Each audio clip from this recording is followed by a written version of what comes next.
In the fall of 1998, Lu Jun came back from Germany.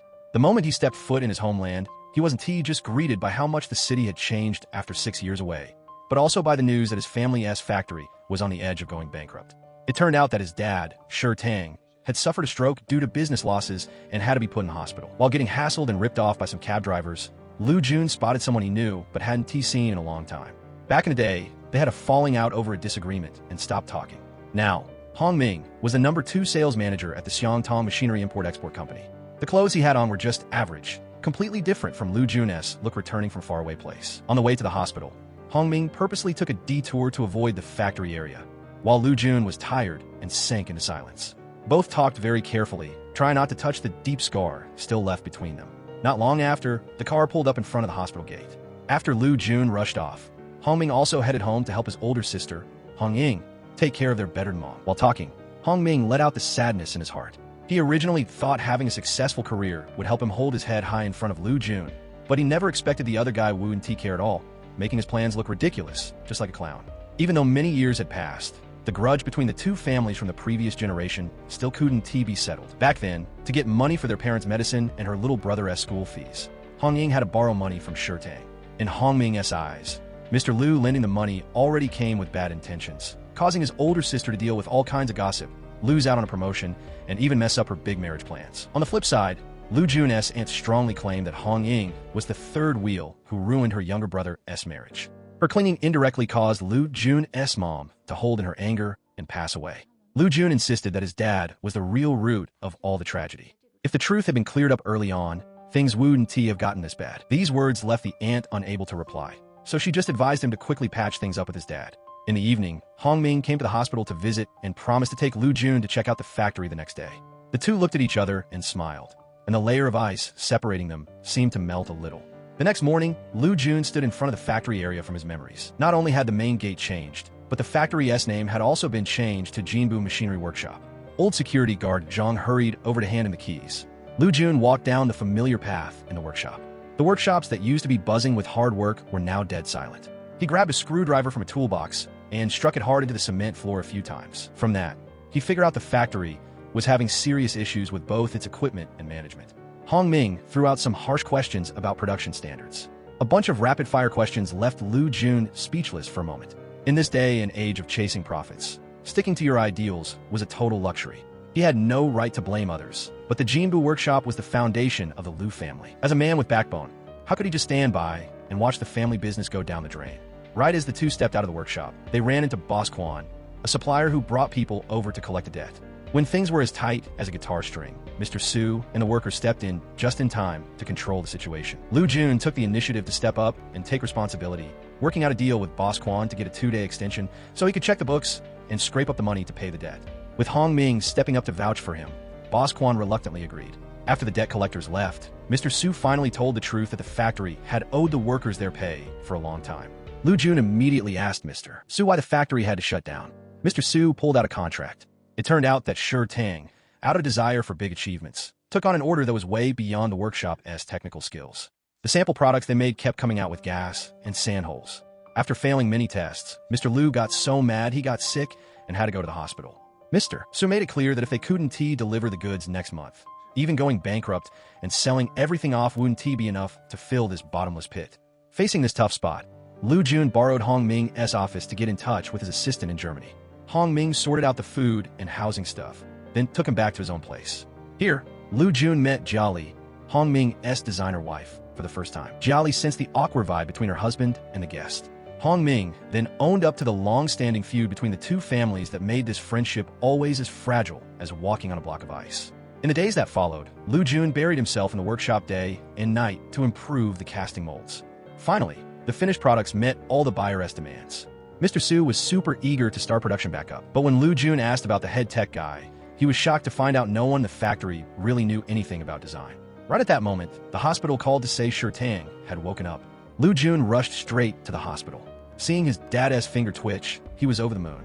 After Shi Tang got out of the hospital, even though his health wasn't as great as before, he was healing up nicely. Seeing his son Lu Jun turn the failing factory around, he was super happy inside, so he thought about letting his son take over the family business.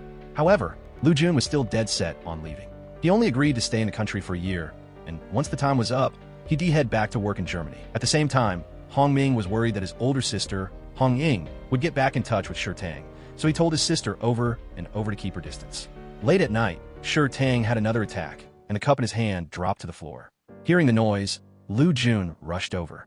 To get his son to stay, Shi Tang first played the emotion card, and then straight up bought a house to give him. When Hong Ming came over to celebrate the new home, he broke the news that his wife was pregnant and told Lu Jun he should stay in Donghai to start his own business. Lu Jun still didn't change his mind, making it clear that a year means exactly a year, and then half-jokingly offered to sell the house to Hong Ming. Facing the fancy villa, Hong Ming secretly sighed about the crazy high housing prices that were totally out of his reach. Jolly had really bad morning sickness, and Hong Ming felt so bad for his wife that he asked her to quit her job and stay home to rest. Even though she got her husband's good intentions, Jolly wasn't ready to be a full-time stay-at-home mom just yet, so she just mumbled along to brush it off. During a class reunion later, Hong Ming spilled to Lu Jun that the boss of Hao Yuan was Lin Yu, who was also a big shareholder of the City S now. One machinery factory. This guy bought the state-owned business, not because he was into manufacturing, but because he was eyeing the factory's land for its potential to go up in value. Hong Ming broke down the capital operations trick of the #1 machinery factory for Lu Jun.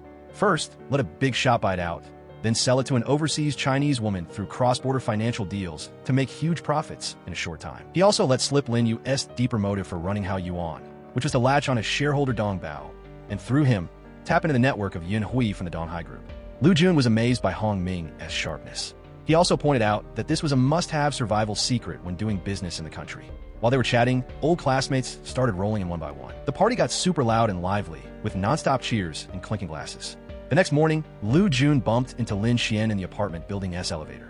After taking a glance at him, wearing a worker's outfit, this person quickly walked away.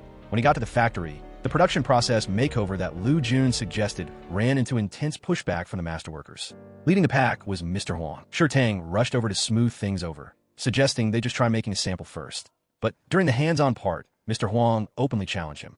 Lu Jun didn't back down at all, instantly remaking a machine part with the exact same precision right on the spot. Shi Tang scolded his son for not knowing his place, while Mr. Su took the chance to play peacemaker and keep working with Lu Jun to upgrade the gear. After that, Shi Tang warned his son that Mr. Huang had a ton of clout in the factory, and Mr. Su, even though he seemed fair on the outside, was actually secretly fighting for power with Mr. Huang. The two of them keeping each other in check was the only way to keep the factory stable, so he absolutely couldn't leave Mr. Su alone, or else it would lead to a situation where one side grabs all the power. But Lu Jun felt that tech upgrades shouldn't be controlled by personal politics, so the father and son argued nonstop. On the flip side, since the #1 machinery factory was about to be torn down to be converted into a real estate project, Hong Ying was planning to jump ship with a friend, so she came by specifically to ask for her little brother's advice. Hong Ming told his sister that the #1 machinery factory had two major shareholders, Lin Yu and Guang Fa, who were both big shots in Donghai, but neither of them had any experience in real estate development, so he didn't push his sister to follow them. When Hong Ying brought up treating the big boss to dinner to talk about taking over director He's spot, Hong Ming gave a flat-out no. She instantly realized her little brother was doubting her again, thinking she was trying to use her looks to move up. The two siblings got into another fight and left pretty upset. When night fell, Lu Jun met up with Hong Ming to drink his sorrows away, pouring his heart out about the headaches of management and admitting that dealing with people was his biggest weak point. Hong Ming advised him to play to his strengths as an engineer who studied abroad. He should focus on tech upgrades to build a technical wall in the industry.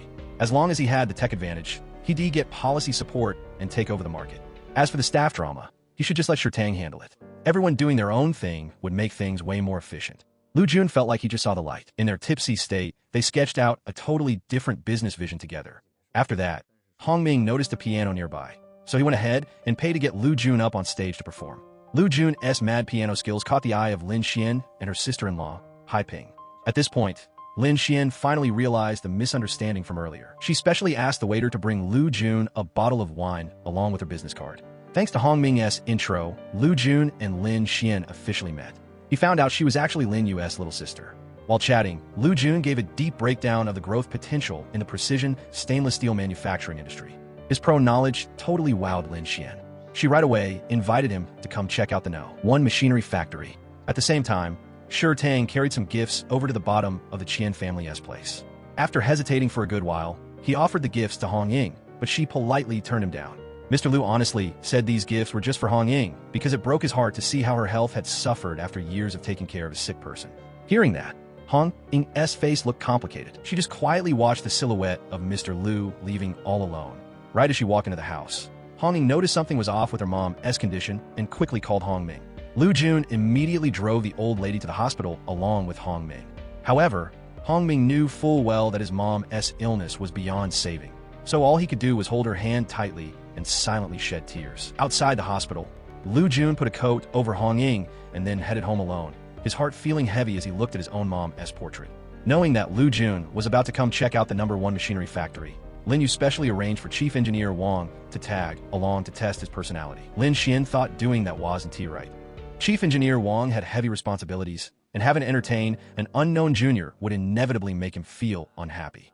But Lin Yu didn't think so. He felt that testing Lu Jun was the most important thing because it also tied into his little sister's future. Even though Lin Xian firmly denied having any feelings for Lu Jun, when she got back to her office, she couldn't help but pull out a mirror to check her makeup. The moment Lu Jun got to the factory, Lin Xian personally came out to greet him and introduced Chief Engineer Wang. She originally planned to tag along the whole time, but Lu Jun turned her down because he didn't want to get in the way of her work. On the flip side, he and Chief Engineer Wang hit it off really well while talking. Seeing his little sister sitting alone in her office looking down, Lin Yu secretly thought to himself that Lu Jun was actually pretty interesting. When Chief Engineer Wang took Lu Jun to see the CNC machine workshop, Lu Jun showed a lot of regret seeing the imported ones just sitting there doing nothing. Chief Engineer Wang explained, these machines were set up under the lead of the Japanese, and the core tech is always monopolized by the foreigners. After the Japanese engineers pulled out, all the equipment fell into a paralyzed state, and restarting them requires paying a crazy high adjustment fee. Even though these machines help the know one machinery factory easily get a high-tech certification, the management only cares about short-term projects that make a quick buck, which leads to high-end equipment only being used to make low-end products. Lu Jun bluntly said that this was a serious waste of resources. Chief Engineer Wang totally agreed, but was also helpless, because researching and developing new products demands a huge and non-stop investment of money, and there's no guarantee it'll even work out, making it hard to meet the investors' demands compared to just taking on outsourcing jobs. Besides that, Chief Engineer Wang also pointed out to Lu Jun a core tough issue in the industry, which is the brain drain of young tech talent. This industry isn't like the computer field. It doesn't have magical explosive growth, let alone massive leaps forward, but instead requires going through a long process of building up, taking 10 years of hard training just to hope to see any results. After finishing the tour, Lu Jun turned down Lin Yu's invitation to a dinner party, using the excuse that his friend S-Mom had just passed away to take his leave. Chief Engineer Wang couldn't understand why he would pass up such a good networking chance. Lu Jun flat out said that this trip was just to check out the equipment, and he had no plans to partner up. Lin Yu then commented that Lu Jun was someone who didn't know how the world works. Ever since Mama Qian passed away, the old house felt unusually empty. Hong Ming planned to sell the old house to buy a new one. As Hong Ying was looking back on the past and looking forward to the future, her little brother solemnly promised that one day he would make enough money to buy a fancy villa for his sister in Jiali. Under the sunset, Lu Jun brought some food over to visit, sitting downstairs with Hong Ming to catch up and pour out his own ambitions. After that, Lu Jun imported advanced equipment from Germany, putting his whole heart and soul into researching tech and setting up product standards. As for sales, production management, and bossing the workers around, he handed all that over to Shirtang. Once everything was prepped, Lu Jun and Chief Engineer Wang sipped tea while talking over the details of his startup plan, and he got the older man's support. At the same time, Chief Engineer Wang also warned him that high profits always come with huge risks, and the investment costs for research and development are absolutely not a small number.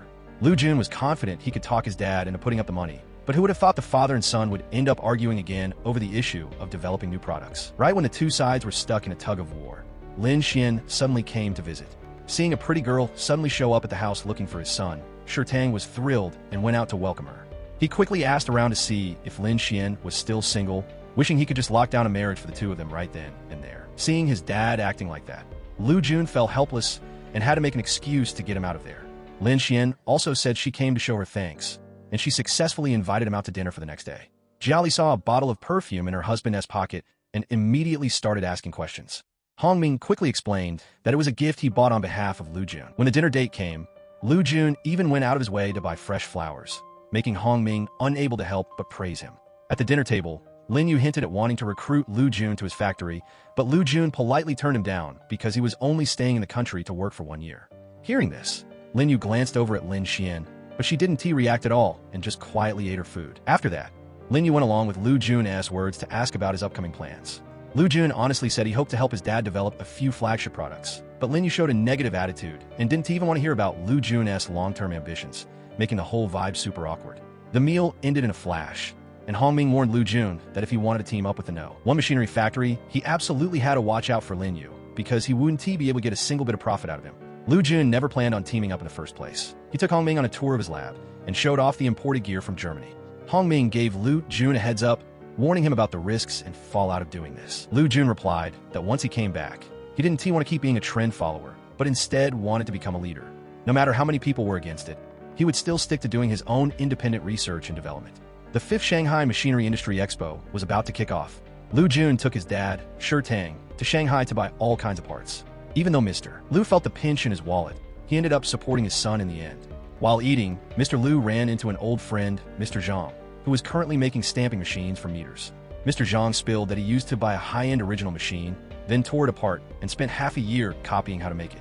Lu Jun pointed out the flaws in this cheap knockoff method, making Mr. Zhang lose serious face. Hearing that, Shi Tang got mad because his son was too blunt and didn't know how to choose his words.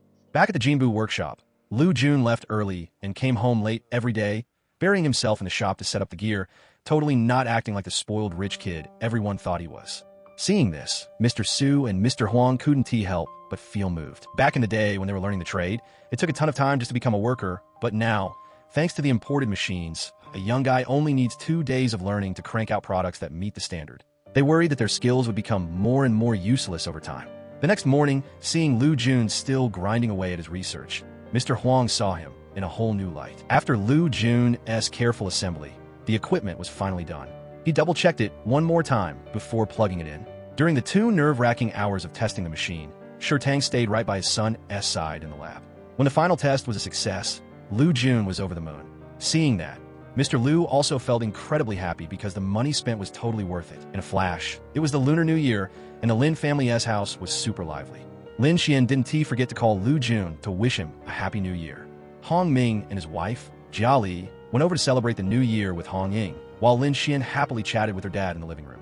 As time rolled into 1999, Lu Jun's advanced gear managed to pump out precision products. At the same time, he dropped more money to buy some extra measuring tools. Shi Tang reminded his son that they had seriously gone over budget. Lu Jun got what his dad meant, saying that the urgent task right now was to fine-tune the testing steps using the process of elimination, and begged his dad for 2 more days. Right then, they caught the young tech guy, who was supposed to be watching the experiment, totally glued to playing a video game, causing the batch of steel to be taken out 10 minutes late, which ruined the whole thing and forced them to waste money buying new materials. Lu Jun decided to personally watch over the lab, asking Shi Tang to help grab some clean clothes for him to change into, and while he was at it, check all the computers in the workshop and delete all the games. After that, Lu Jun hit up Lin Xian, offering to pay a fee to borrow the testing lab at the #1 Machinery Factory. Lin Xian wanted to personally supervise Lu Jun's experiment, but Chief Engineer Wang saw right through her, knowing she just wanted to use this chance to learn more. So he bluntly pointed out the ongoing issues at the #1 Machinery Factory, leaving Lin Xian deep in thought. Not long after, Lu Jun successfully signed up to use the testing center. The person in charge, Shan, set him up with a slot in the afternoon. By chance, Lu Jun bumped into Chief Engineer Wang and showed him the new test sample he just made. Sure enough, he got showered with praise. Lu Jun brought the newly researched product sample to the #1 Machinery Factory to test it out. Lin Yu had secretly ordered Shan, the tech girl at the testing center, to stick with him the whole time with the goal of stealing his core data. Chief Engineer Wang knew about this early on, so he specifically warned Lu Jun to be careful and just focus on the testing process.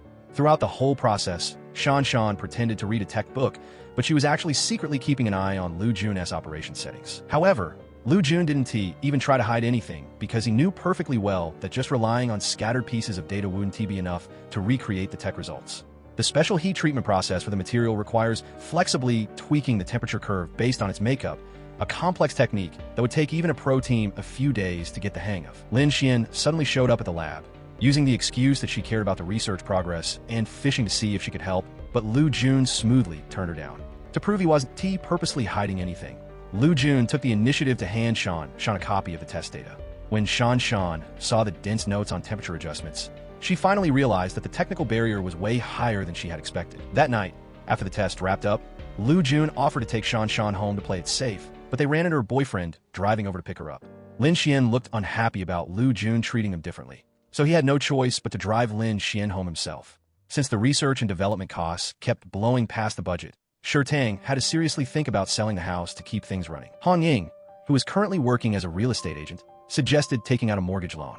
This way, they could keep ownership of the property while easing the cash flow pressure. This suggestion made Mr. Liu, who was stressed out of his mind, feel a bit relieved. But the lights from the heat treatment furnace in the workshop stayed on day and night, like proof of a giant financial black hole.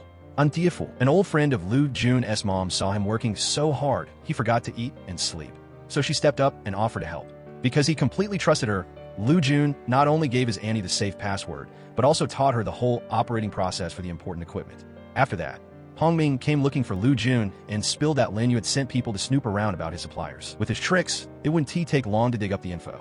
The way Lin Yu skipped research and development to just straight up copy the supply chain made Lu Jun both angry and confused. He couldn't understand why a huge business like the #1 machinery factory was so focused on copying instead of innovating. Because of this exact reason, Lu Jun clearly knew Lin Yu's motive for sending Shan over. Her sneaky glances kept messing with Lu Jun's workflow. This suffocating vibe hit its peak when Lin Xian came to visit again. When Lin Xian showed up with a carefully prepared dinner from Qiao Shi, Lu Jun's attitude toward her was super cold, and his move to purposely share the food with Shan totally ticked Lin Xian off, making her storm out in anger. Annie Fu kept staying in a lab to help Lu Jun write down the data. On the flip side, because his factory's production capacity wasn't enough, Lu Jun got turned down by a bunch of companies. Only the #1 machinery factory agreed to team up. One morning, Lu Jun noticed that the black notebook with all the important data had just vanished in thin air. He couldn't reach Annie Fu on the phone either. The father and son rushed straight to Annie Fu's house, only to find out it was just a moment of forgetfulness when she was cleaning up her stuff. Early in the morning, after doing her makeup, Lin Xian specifically stood there waiting for Lu Jun to set up an accidental run-in, but Lu Jun used the excuse of forgetting something to purposely avoid riding the elevator with her.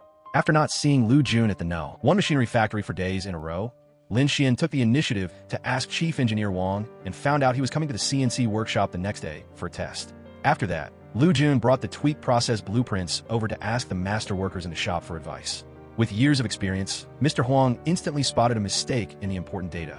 Thanks to the master workers pointing it out, Lu Jun quickly fixed his mistake. To show his thanks, he specially brewed a hot cup of tea for Mr. Huang and stood by his side to watch him work.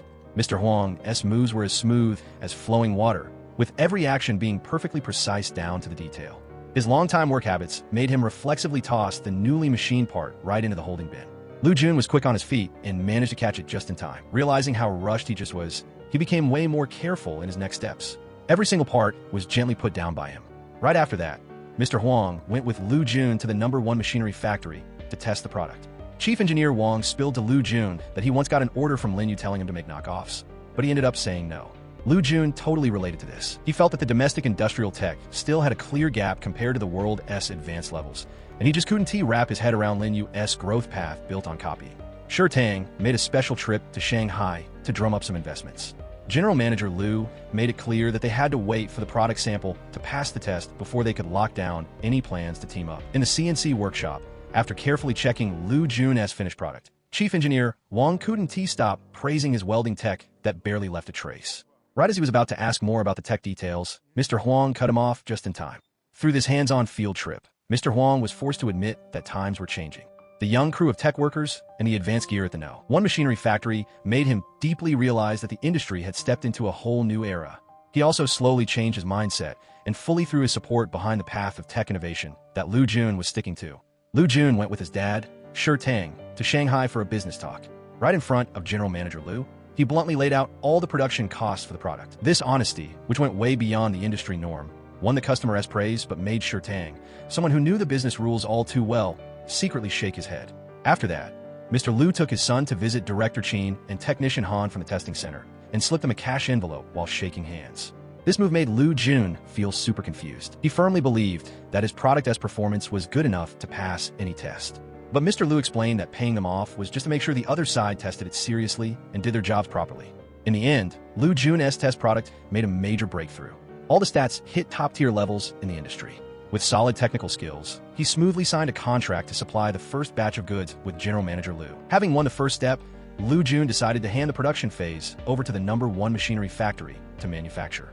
When sharing the good news with his good buddy Hongming, Lu Jun specifically showed off the registered product patent and the drafted manufacturing contract, acting super confident in the binding power of the contract spirit. However, when he saw the contract details, Hongming immediately poured a bucket of cold water on him.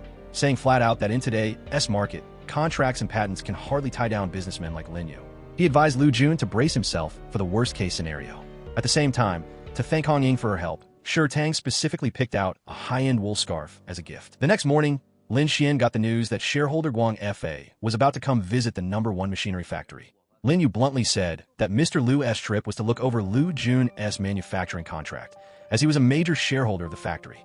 While checking the contract, Guang Fa sharply spotted 2 clauses that were clearly set up as guardrails targeting Lin Yu. But Lin Yu totally brushed it off, thinking a young guy who had never been through the rough waters of the business world like Lu Jun wasn't worth worrying about at all. Guang Fa, on the other hand, showed a lot of interest in this young guy who stuck to his principles. He warned Lin Yu that the more stubborn these intellectuals are, the harder they are to deal with, and he absolutely had to stay on his toes while working with him. Guang Fa's warning made Lin Yu realize the risk of a tech leak. Lin Xian suggested using their current tech resources to develop a similar product at the same time, but Lin Yu flat out rejected it. From Lin Yu's point of view, dumping a massive amount of money into research only to benefit someone else was just a stupid move.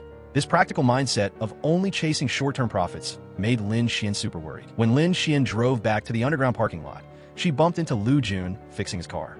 Lu Jun sighed, saying that the mechanical rules of a car are way simpler than the human heart, and then bluntly asked Lin Xian if the #1 machinery factory was going to steal his tech results during the manufacturing process. Facing this harsh question, Lin Xian was left speechless and could only make excuses for her older brother, which ended up leading to a massive argument. Hong Ming's department suddenly ran into a major screw-up while double-checking an order, and his underling suggested using a special connection at the #1 machinery factory to cut the line for production.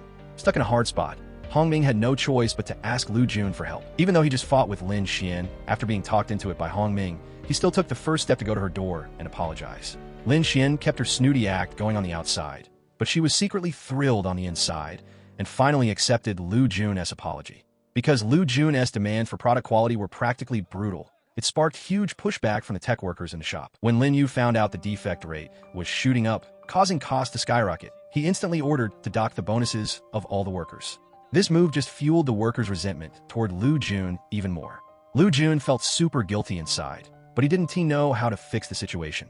In the delivery room at the hospital, Hong Ming took incredibly good care of Jolly, not even missing tiny details like a hair clip. His mother-in-law was super happy with how sweet her son-in-law was, and privately advised her daughter to make taking care of her husband and kid the main focus, saying it's best to quit her job to fully focus on the family. But Jolly still didn't want to give up the career she loved. That night, Lin Yu threw a dinner party for Lu Jun and showed off the latest product sample. Lu Jun was totally baffled by the workers' half-assed work attitude. Obviously, all they needed to do was take it seriously and they could hit the standard. Why were they pushing out products so reluctantly? Lin Yu promised to beef up the management in the shop. But when it came to the tech security issue that Lu Jun cared about the most, he only guaranteed to stick to the contract. As for the chance of tech leaking from the workers, he couldn't make any promises. Hong Ming got a brand new cell phone as a gift, and he happily took it without holding back. On the flip side, Lu Jun was in the shop right now, strictly keeping an eye on the production line. He mistakenly thought a worker was acting super sketchy. Lu Jun immediately walked up to question him, suspecting the guy took some tech blueprints. The two sides got into a clash and started brawling right in the middle of the shop. It wasn't until the team leader rushed over to break it up. But what they dug out of the worker's pockets wasn't blueprints, but an adult comic book. Once the truth came out, Lu Jun stormed off in anger under everyone's weird stares, his heart totally filled with a sense of failure. Hong Ming's family just happily welcomed a new baby girl. He wanted to share the joy with Lu Jun, but couldn't get a hold of him. At this moment, Lu Jun was driving alone to the levee, sinking deep into thought while watching the rough waves out in the ocean. In another turn of events, after hearing about the clash in the shop, Lin Xian suggested to her older brother, Lin Yu, to punish the worker involved under the excuse of breaking workplace rules. Lin Yu, who normally never asked about specific management stuff, started to get suspicious of his little sister's weird behavior. Realizing she had a special kind of interest in Lu Jun, Hong Ming found Lu Jun at the levee. Coming from a perspective of someone who has been around the block, he gave his buddy some advice, pointing out that as an engineer who studied abroad, he can't expect regular blue-collar workers to completely grasp his tech ideals. After thinking it over, Lu Jun realized the problem with his own management style. When he went back to the shop to apologize to the worker, Lin Yu suddenly showed up and asked if that guy needed to be punished. Lu Jun flat out said there was no need to look into it. This move left the worker completely surprised. That night, Lu Jun took the initiative to join the workers' get-together. Through this chat, he successfully closed the gap with them, laying a good foundation for working together in the future. The next day, while checking the financial books, Lu Jun spotted a few items that looked sketchy. Shi Tang found out and had a heart-to-heart talk with his son, pointing out how green he was at running a business and reminding him to use the company's funds wisely. After that, Lu Jun went to visit Hong Ming's newborn daughter and bought some gifts for the baby. While chatting, Hong Ming brought up stuff about the city's #1 machinery factory. At the same time, when Shi Tang met with his partner, General Manager Lu, the other guy suddenly pulled out a new contract with a price quote unexpectedly slashed by 20% compared to before. General Manager Lu explained that a competing product of the same type had popped up on the market with tech specs that weren't any worse. A second later, Lu Jun got a call from Chief Engineer Wang confirming that the product's core tech had been leaked. After double-checking everything carefully, Lu Jun remembered that during the research and development phase, only Annie Fu had gotten her hands on the notebook holding the important data. Shi Tang broke it down, saying Annie Fu was super tight on money and highly likely sold the tech documents to make a personal profit. Because of this, Lu Jun decided to sue the city's #1 machinery factory for suspected copyright infringement, accusing them of stealing business secrets. Meanwhile, Lin Yu jumped at the chance to speed up the production of the knockoffs, plotting to take over the market one step ahead. Lu Jun went to the #1 machinery factory to reason with them, but got blocked at the door, so he had to go to Lin Xian for help. Full of guilt, Lin Xian apologized to Lu Jun, flat out admitting she couldn't talk her older brother into stopping, and at the same time advised him to carefully weigh the fallout the lawsuit could bring. But Lu Jun was still dead set on taking the legal route to protect his rights. In the following days, Lu Jun kept hitting up multiple law firms, but they all politely turned him down because of Lin Yu's local clout. Getting home and facing Auntie Fu cooking, even though he didn't tell her the truth straight to her face, Lu Jun still used another excuse to let her go. The next day, the tax bureau suddenly ran a surprise inspection on Shi Tang's Jinbu workshop on suspicion of tax evasion. Lu Jun honestly admitted to his dad, guessing this was payback because he sued Lin Yu. Hearing that, Shi Tang completely blew his top. He pointed out that the workshop couldn't handle an investigation to begin with, and even if they were clean, being investigated would cause heavy damage to their brand's reputation. Under pressure from his dad, Lu Jun had no choice but to drop the lawsuit, and Shi Tang himself had to personally go apologize to Lin Yu. The back-to-back hits made Lu Jun feel discouraged and ready to quit. He went alone to his mom's grave to pour his heart out, feeling deeply helpless in the face of the massive gap between his ideals and reality. It was pouring rain. After visiting his mom's grave, Lu Jun drove back. On the way, he bumped into a broken-down car. On the car were a bunch of students from the Hope Elementary School, and the teacher with them was anxiously looking for someone to help. Lu Jun actually knew a bit about fixing cars, so he didn't hesitate to offer a hand. At the same time, Si Shun, a volunteer at the school, saw the shuttle car hadn't come back yet, so she anxiously went up the mountain to look for it. By the time she rushed over, Lu Jun had already finished fixing the car. To show her thanks, Si Shun took the initiative to invite Lu Jun back to the school to wash his hands and feet. Lu Jun accidentally caught a glimpse of Si Shun's car and felt it looked super familiar. An indescribable feeling naturally bubbled up in his heart. The kids at the school were super innocent and pure. They took the initiative to bring Lu Jun some milk and then drag him out to the garden to pull weeds together. Si Shun walked over to say hi to Lu Jun, sharing that she still comes here from time to time, not just to help others, but she herself also gets a lot of joy and peace of mind in return. That night, Shi Tang personally went to the kitchen to cook dinner. The father and son chatted at the dining table. Shi Tang started nagging again about his son's big marriage plans, because a lot of people his age had already become grandpas. While they were talking, Shan Shan suddenly called Lu Jun, saying she had his most important thing in her hands and wanted to set up a meetup. It turned out Shan Shan despised Lin Yu, and she only needed a full year before she could leave the #1 machinery factory. So when she heard the news that the factory just successfully negotiated with 2 foreign partners, she immediately took their info to hand over to Lu Jun. However, after the recent back-to-back shocks, Lu Jun had already felt discouraged and didn't want to look into it anymore. Seeing this, Shan Shan got upset and spilled the beans about Shi Tang having to go apologize to Lin Yu. When Jiali found out about Lu Jun's situation, she was super sympathetic, but Hong Ming felt this was just a path of growing up that everyone has to go through, hoping that after all this, he would lose some of his impulsiveness and arrogance. Shi Tang went looking for Hong Ying again, planning to sell the shop to get some cash flow for the workshop. Hong Ying knew he had made up his mind, so it wasn't her place to talk him out of it. She just told him to believe in Lu Jun's abilities. After that, Lu Jun brought the product he researched and developed himself back to his old school, hoping to transfer the patent through the professors to get it into mass production. Thanks to his advisor's intro, a bunch of suppliers quickly put money into producing it. Once the tech barrier was broken, his product had a price advantage, completely crushing the #1 machinery factory. Lu Jun handed the profits from the patent over to his dad, predicting that in just 2 months, the #1 machinery factory would have to face cutthroat competition. Shi Tang was worried about the fallout from this revenge-style competition and advised his son to know when to stop.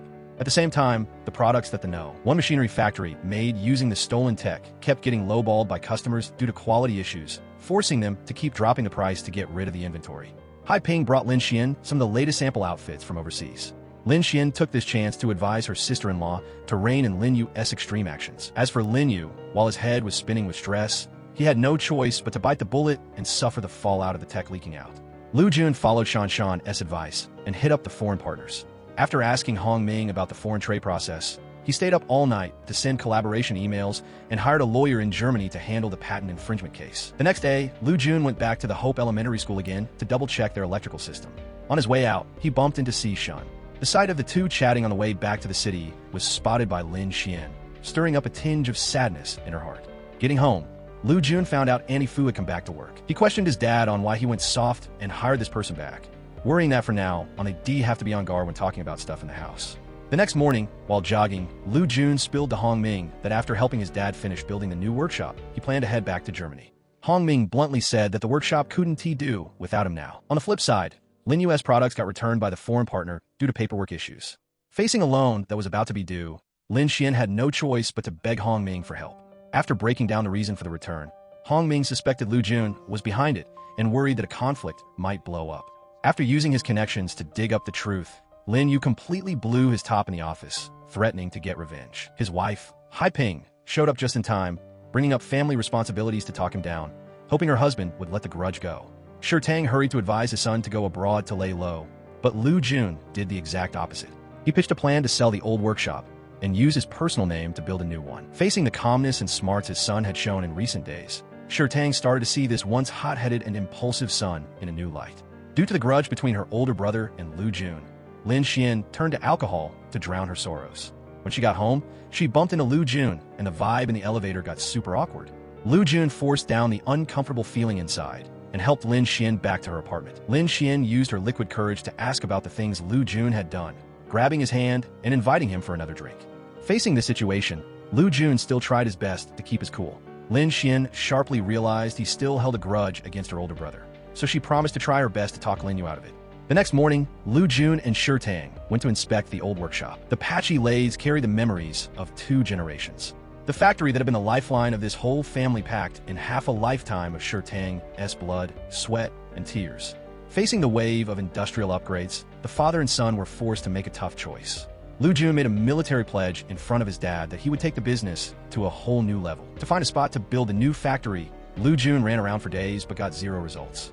Wang Shi, an old classmate working at the Trade Promotion Bureau, warmly recommended a plot of land in the Kunjiang area, based on 3 aspects: policy support, location advantage, and a supporting industrial system. After taking his friend's advice, the environmental and safety checks for the new factory were also passed one by one. Hearing this news, Lin Xian worried about the job placement for the workers from the old shop, so she reached out to Lu Jun, letting him know she found a suitable party to take over. On the day of the meetup, Lin Xian dressed up nicely, sitting in the car and dropping a major piece of info. Shun and Lin Yu had a pretty unusual relationship. Her husband was actually Yin Hui, the guy running the Donghai group. While they were talking, Lu Jun's car bumped into a bicycle. The second he got out of the car to check it out, a mob of guys suddenly rushed over and beat the crap out of him. Lin Xian hurried out of the car to stop them. She recognized one of the guys, but got kicked to the ground. In the end, with no one to help them, Lu Jun's left pinky finger got chopped off by a sharp object. On the way to the hospital, Lu Jun fought through the intense pain and told Lin Xian to hit up his good buddy Hong Ming. Lin Xian held the severed finger in her hand, holding back her tears to comfort Lu Jun. When Lu Jun got rushed into the ER, the cops hurried to the scene. Lin Xian thought tonight's incident had to do with her older brother, so she purposely hid the identifying features of the guys involved. Hearing the news, Hong Ming rushed straight to the hospital. After recounting what went down, Lin Xian hurried home and went straight to her older brother Lin Yu to demand answers. Seeing his little sister covered in blood, Lin Yu freaked out when he found out Lu Jun got beaten up. He denied it left and right, saying he didn't do it and swearing he didn't hold a grudge against Lu Jun anymore. But Haiping also suspected her husband and kept her eyes locked on him without looking away. Before leaving, Lin Xian announced she wouldn't cover for her brother in front of the cops anymore. After a night of surgery, Lu Jun's finger was successfully reattached. The police asked Lin Xian again, saying the attacker had a Jiangxi accent and Lin Xian was also from Jiangxi. She used the excuse of being too panicked to dodge the important details. As for Lin Yu's underling, he was super worried and had to confess that he took it upon himself to send people to teach Lu Jun a lesson. Hearing that, Lu Jun was so mad he couldn't hold it in. In the middle of the night, Hongming got home and remembered that the wife of his good buddy, Ma Yu, was a reporter for the Donghai Business Daily, so he gave her the info to write an article. Sure enough, the next day, the paper published the news about the incident. Lin Yu read the article and immediately asked his underling for advice. The underling advised him not to get involved right now to avoid causing more trouble, but Lin Xian demanded that he go to the hospital to visit. Shi Tang stayed up all night by the hospital bed, and looking at his son covered in injuries, his heart broke into pieces. The next morning, Hongming came to take over the shift. Shi Tang didn't know what to say to him, so he handed a stack of cash to Hongming, asking him to pass it to his younger sister to show his gratitude. When he woke up and read the news in the paper, Lu Jun couldn't understand why a matter that could be settled by the law had to be purposely blown out of proportion like this. Hongming explained that keeping things in check through public opinion was naturally the media's responsibility, and there was nothing wrong with them doing it within the bounds of the law to boost their chances of winning. On top of that, the cop in charge of the case also let slip that there were a ton of security cameras at the scene, so catching the attacker wouldn't be hard. However, after this incident, Lu Jun didn't want to break his dad's heart any further, so he wanted to just let the whole thing go. Lin Yu specially came to the hospital to visit Lu Jun, admitting that it was his underling acting on his own and that he had already turned himself in. To show he was sorry, he offered to buy the Jinbu factory at a high price, while also taking in and arranging jobs for the workers, paying everything off in one lump sum. Right at that moment, Annie Fu brought food to the hospital. Seeing Lin Yu in the hospital room, she quickly hid away. Facing the settlement terms Lin Yu threw out, Lu Jun fell silent. As the guy in charge of the factory, he had to think about the livelihood of hundreds of workers. And as a son, he was even more worried his dad would end up getting hurt the exact same way. After thinking it over a lot, Lu Jun decided to drop the charges.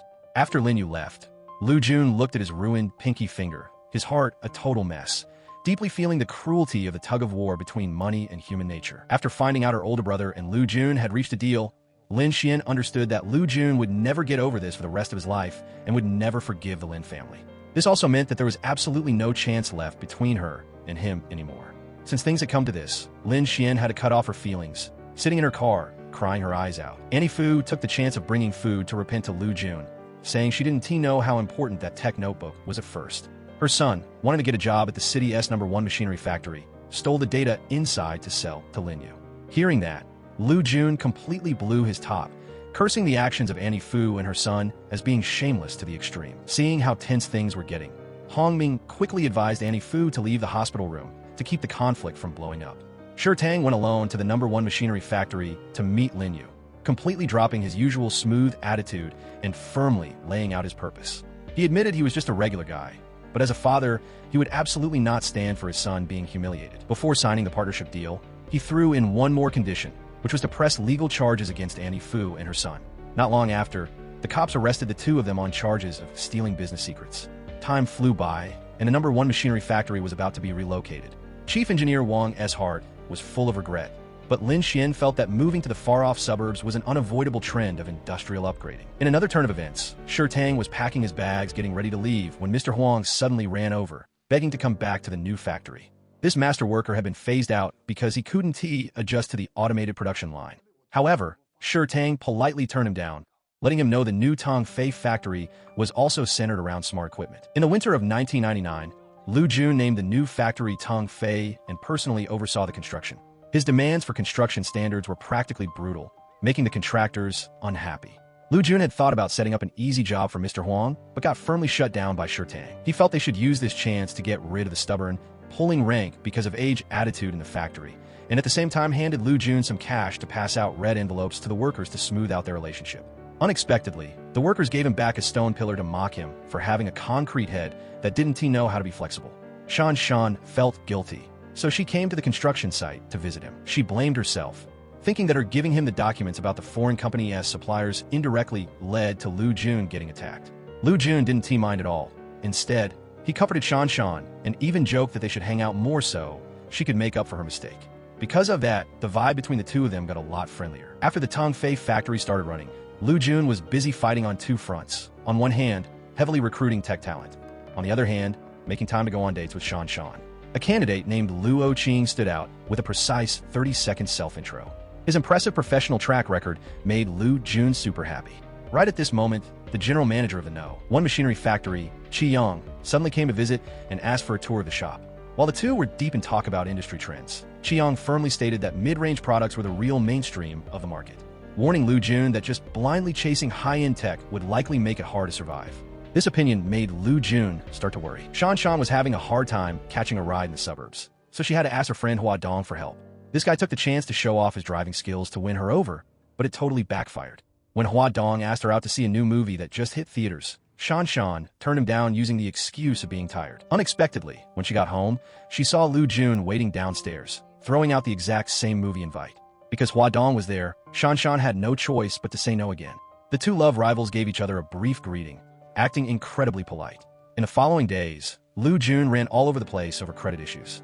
Because the new factory lacked a credit guarantee, his loan applications kept getting rejected by the bank. He told his dad to keep the production pace steady, while he hustled everywhere to raise funds. At the same time, Hongming went on a business trip and bumped into his old friend, Old Gao. Seeing his friend shoot up the ranks in just a few years just highlighted his own struggles even more, making him couldn't help but feel a bit sad inside. Hongming and Old Gao were both classmates and co-workers, but after just 8 short years, the gap between the two of them was like night and day, leaving his heart a total mess. Hongming was really smart. He immediately figured out that Old Gao had used his position to skim some off the top from the credit documents. Old Gao just casually admitted it, even saying that since Hongming was such a standout back in school and his skills after graduating were nothing short of impressive, he could absolutely make way more money. Even though Hongming totally understood this logic, he also knew that wealth always comes with danger. For the sake of his family's peace, he really didn't dare take the risk. After his business trip, Hongming came back home, bringing a camera as a gift for his wife. When Jiali heard this was a generous gift from Old Gao, she couldn't help but wish for the high salary and perks in the special economic zone, blurting out that she wished the whole family could move there to live. Hongming didn't talk straight about where Old Gao's money came from. He just laughed it off. Meanwhile, Tang was hiding it from his son, Lu Jun, and put the shop up for a mortgage. But ironically, the appraised value wasn't high at all, and it basically couldn't solve the problem. Out of options, he had to turn to his friends for help. Because of this exact reason, Tang and his son went to a private lending outfit. Manager Li there agreed to loan them just under 10 million, but the interest rate was way too high for the factory to handle. Lu Jun practically begged Manager Li to lower the rate, so they could partner up long-term and steadily. But the guy flat out turned him down, saying he specifically deals in the areas the banks overlook. His funding channels are different, so he firmly stuck to lending at a high rate, running all over the place without getting anywhere and hitting roadblock after roadblock. Right when Lu Jun was feeling discouraged and ready to quit, Hongming showed up carrying a bowl of lotus seed soup made by Jiali herself. Hearing about his buddy's tough spot, Lu Jun poured his heart out, saying there were only 2 ways left now. One is cooking the books to get a loan, and the other is for a chunk of money to just fall out of the sky. The first way goes against his conscience, and the second way totally relies on luck. Neither of them was a path he could or wanted to take. That night, Hongming went home and told his wife he was going to be super busy soon. The next morning, he took the initiative to hand in his resignation, but his bosses really valued his talent, so they decided to hand him the heavy responsibility of setting up a new branch in the bonded zone. Hongming was incredibly surprised and thrilled. Right after that, he asked Lu Jun to come to his office to let him know he was already the director in the bonded zone and was totally willing to use his position to help him scrape together 3 million. All he needed to do was pay back the credit line on time. Hearing Hongming's plan, Lu Jun was over the moon. Both of them dove into their busy work, and their careers slowly got on track. In the blink of an eye, for months flew by, and Lu Jun paid back the loan right on time. One morning, Hongming was rushing to work when his company car broke down in the middle of the road, making him so mad he chewed out the repair shop. Seeing Lu Jun's factory doing great, managing to pay off 3 million in just 4 short months, Hongming also let slip that he was looking to buy an imported car, and was even planning to upgrade to a fancier house for his wife and kid. Suddenly, Luo Qing came to ask Lu Jun if he could quit. The reason was that his family was forcing him to take the civil service exam. Even though he felt a bit bummed, Lu Jun still agreed and said the factory would always welcome him back. After that, Lu Jun took Hongming to meet a friend from an online forum. Hongming immediately started teasing his buddy about his love life. But ever since he got politely turned down by Shan, Lu Jun had taken a step back because he mistakenly thought she was dating Hua Dong. Right as he finished talking, Lu Jun spotted Hua Dong and was shocked to realize that he was actually his friend from the forum. Once they met, Lu Jun found out it was all just a misunderstanding. Hua Dong took them to a car dealership, where Hongming picked out a car that wasn't cheap but had a super famous brand, making Lu Jun couldn't help but marvel at how fast his buddy's job was raking in the cash. Also thanks to Hua Dong, Lu Jun found out Shan had sworn not to date until she was 30. Realizing she was still single, he immediately hit her up to ask her out to a movie, and Shan happily said yes. The next day, Lu Jun and Shan watched a movie together in the theater, just like a couple deeply in love. At the same time, over at the factory, a leak accident happened. A worker named Tao Fei dozed off on the job. When he heard the equipment S alarm go off, he still dragged his feet to go check it out, completely ignored the warning sign, and tragically ended up dying due to not following the proper procedures. When Lu Jun got the call and rushed to the hospital, his dad was already waiting outside the ER. The investigation showed the guy who passed away, Tao Fei, was the only son in his family. Lu Jun pushed to pay out extra compensation on top of the insurance money, but Shi Tang was dead set against it. This was the first fatal workplace accident since the Tongfei factory was set up. He firmly believed it had to be handled strictly by the book because backing down too much would eat away at their management authority later on, making it hard to get the staff to truly respect them. The Workplace Safety Bureau came to inspect the heat treatment workshop that had been sealed off. All the next steps in the process were totally stalled. On top of that, the bank loan that had just entered the review phase also took a hit. Old Chu suggested Lu Jun should sort things out smoothly with everyone involved to show they were dealing in good faith. Lu Jun then told him to go book a private room at a restaurant. Unexpectedly, the inspection team just had a simple meal in the factory's cafeteria. They really praised Tongfei's safety management and let them know they would wrap up the case soon, meaning the workshop could be unsealed in about 3 days. After hashing things out, the factory and Tao Fei's family reached a deal. On top of the legally required payout, they would cover extra funeral costs. But Tao Fei's family still set up a mourning hall right inside the workshop, blocking them from starting operations back up. To stop his son from doing anything impulsive, Shi Tang had people hold Lu Jun back outside, facing the chaotic mess all by himself, totally powerless to do anything. On the way home, Lu Jun bumped into Lin Xian again, and the two stopped to chat. Lin Xian shared her own experience, saying the city's one machinery factory had dealt with a ton of similar labor disputes. She made it a point to say that in workplace accidents, if a business breaks the rules out of pity, it will definitely plant the seeds for way bigger headaches down the road. Right then, Shan suddenly called. Hearing Lin Xian's voice, she couldn't help but feel annoyed. As it turned out, Qiang had also asked Lin Xian out to dinner. When he found out Lu Jun was there, he warmly invited both of them to tag along. The safety department, after Tao Fei's accident, planned to upgrade the safety doors, installing extra sensors to make sure the machines would automatically stop running if someone walked by. However, Tao Fei's family stirred up the villagers to mob the factory's main gate. Even though the workers tried their best to talk them out of it, it was no use. The factory gate was completely blocked, forcing the whole production line to shut down. Just as Shi Tang was at a loss facing this out-of-control situation, Old Chu pulled out Tao Fei's blood alcohol test results, exposing the truth that he had been drinking on the job. Originally, Old Chu planned to sweep this under the rug, so Tao Fei's family wouldn't get denied a payout by the insurance company. But seeing them cause trouble so unreasonably, he really couldn't bear to let the factory get dragged down any further. So he decided to spill the truth. After that, Lu Jun handed the report to Tao Fei's family. But surprisingly, they ripped it to shreds right in front of everyone, even loudly accusing the factory of faking evidence to dodge responsibility.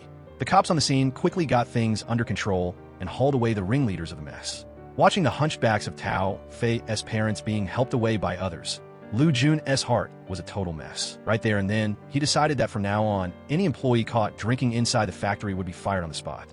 Feeling down, Lu Jun went straight to Hongming to vent. Right after that, he got a phone call and rushed back to the factory. Word was that technician Xiao Long had suddenly gone missing, and a set of blueprints he was in charge of had vanished in a thin air too. Everyone guessed he took advantage of Tao Fei's family causing a scene to slip out of the factory, and this move definitely had the marks of stealing tech secrets. Shi Tang and the others all wanted to just let it go, but Lu Jun insisted on holding him accountable, absolutely refusing to put up with this kind of shady behavior. The next day, Lu Jun reached out to Lin Xian, hoping she could use the one machinery factory's name to offer to buy that set of blueprints on the market to bait Xiao Long out into the open. Lin Xian agreed without a second thought, hoping to use this chance to wipe the slate clean of all the past grudges with Lu Jun. On the flip side, Shan felt unhappy about Lu Jun and Lin Xian hanging out so much. During their date, she took the chance while he went to the bathroom to secretly snoop through his phone, and her jealousy just kept flaring up. As for Lin Xian, she told her sister-in-law about helping Lu Jun. Her plan was that after everything wrapped up, she'd ask her sister-in-law to set her up on a blind date, so she could completely cut off any lingering feelings for him. Shi Tang and Hong Ying were having a great chat at the bowling alley. The chemistry and warmth between the two of them seemed to always be blocked by the old feud between their two families. Unable to take things a step further, Shi Tang couldn't help but sigh. Ever since Lu Jun took over the factory, his job title on his business card had quietly changed to marketing director. By evening, while on his way back, he bumped into Hongming walking out of a hotel, hand in hand with a strange woman. Hongming was about to step up and confront him, but got stopped by Shi Tang. He figured the guy was probably just there doing some networking. The plan Lin Xian had been carefully setting up for the past few days was about to go down. She got in touch with Lu Jun ahead of time, standing alone at the end of an alley pretending to do a deal with Xiaolong. Meanwhile, Lu Jun played the part of a random passerby, riding a bike past them to confirm a target. Once he was sure of Xiaolong, he immediately made his move and pinned him down. After waiting for the cops to haul Xiaolong away, Lu Jun personally drove Lin Xian home. On the drive taking Lin Xian home, the two of them had a great chat, laughing nonstop. The next morning, Lu Jun went to the police station himself to hand over the paperwork. Considering the massive amount of money tied to this data theft and how serious the case was, the cops bumped the file up to the prosecutor's office. However, Xiaolong's wife brought their 3 kids to the police station, dropping to her knees right in front of everyone, begging Lu Jun for mercy, putting him in a super awkward spot. Finding out that Xiaolong also had a seriously ill mother bedridden at home and that he was the family's only breadwinner, Lu Jun drove behind cop Gu to Xiaolong's house and quietly left a stack of cash to help them out. After that, Lu Jun went back to talk it over with Shi Tang about not pressing charges against Xiaolong. But who would have thought he'd get chewed out by him? Shi Tang said Xiaolong was a gambling addict, and a guy like that was capable of doing absolutely anything. Now that Lu Jun was basically delivering himself right to his door, it was highly likely the guy would latch onto him and hound him for the rest of his life. Shi Tang advised his son not to put his compassion in the wrong place, because human nature is hard to predict. Hearing that, Lu Jun couldn't help but sigh about how tough it is to run a business. The next day, Engineer Liao came into Lu Jun's office and dropped some hints about the real reason Engineer's son jumped ship. It wasn't because of family reasons like he had claimed, but there was actually a hidden story behind it. Meanwhile, ever since Hong Ying caught her little brother hugging another woman at a hotel for networking, she had been feeling uneasy inside. She specially called Hong Ming to urge him to come home, but Hong Ming used the excuse of being busy with work to turn her down. Looking at her sister-in-law, Jiali, staying home to take care of the kid, Hong Ying felt incredibly guilty. After that, Lu Jun set up a private meetup with Engineer's son to talk. Engineer's son admitted that he used to work for the Longsheng company, and Longsheng had asked him to act as a corporate spy to steal tech. But his conscience wouldn't let him do it. He originally planned to work for a few days and then find an excuse to head back to Longsheng. But surprisingly, he got deeply drawn in by Tang Fei as corporate culture. He felt he liked working under Lu Jun way more because he could learn a ton of things. Because of this exact reason, Engineer's son handed in his resignation at Longsheng and decided to stay at Tang Fei. He also warned Lu Jun that Longsheng was trying everything to set him up, making it impossible for him to keep working, so he advised Lu Jun not to fall for other people's instigations.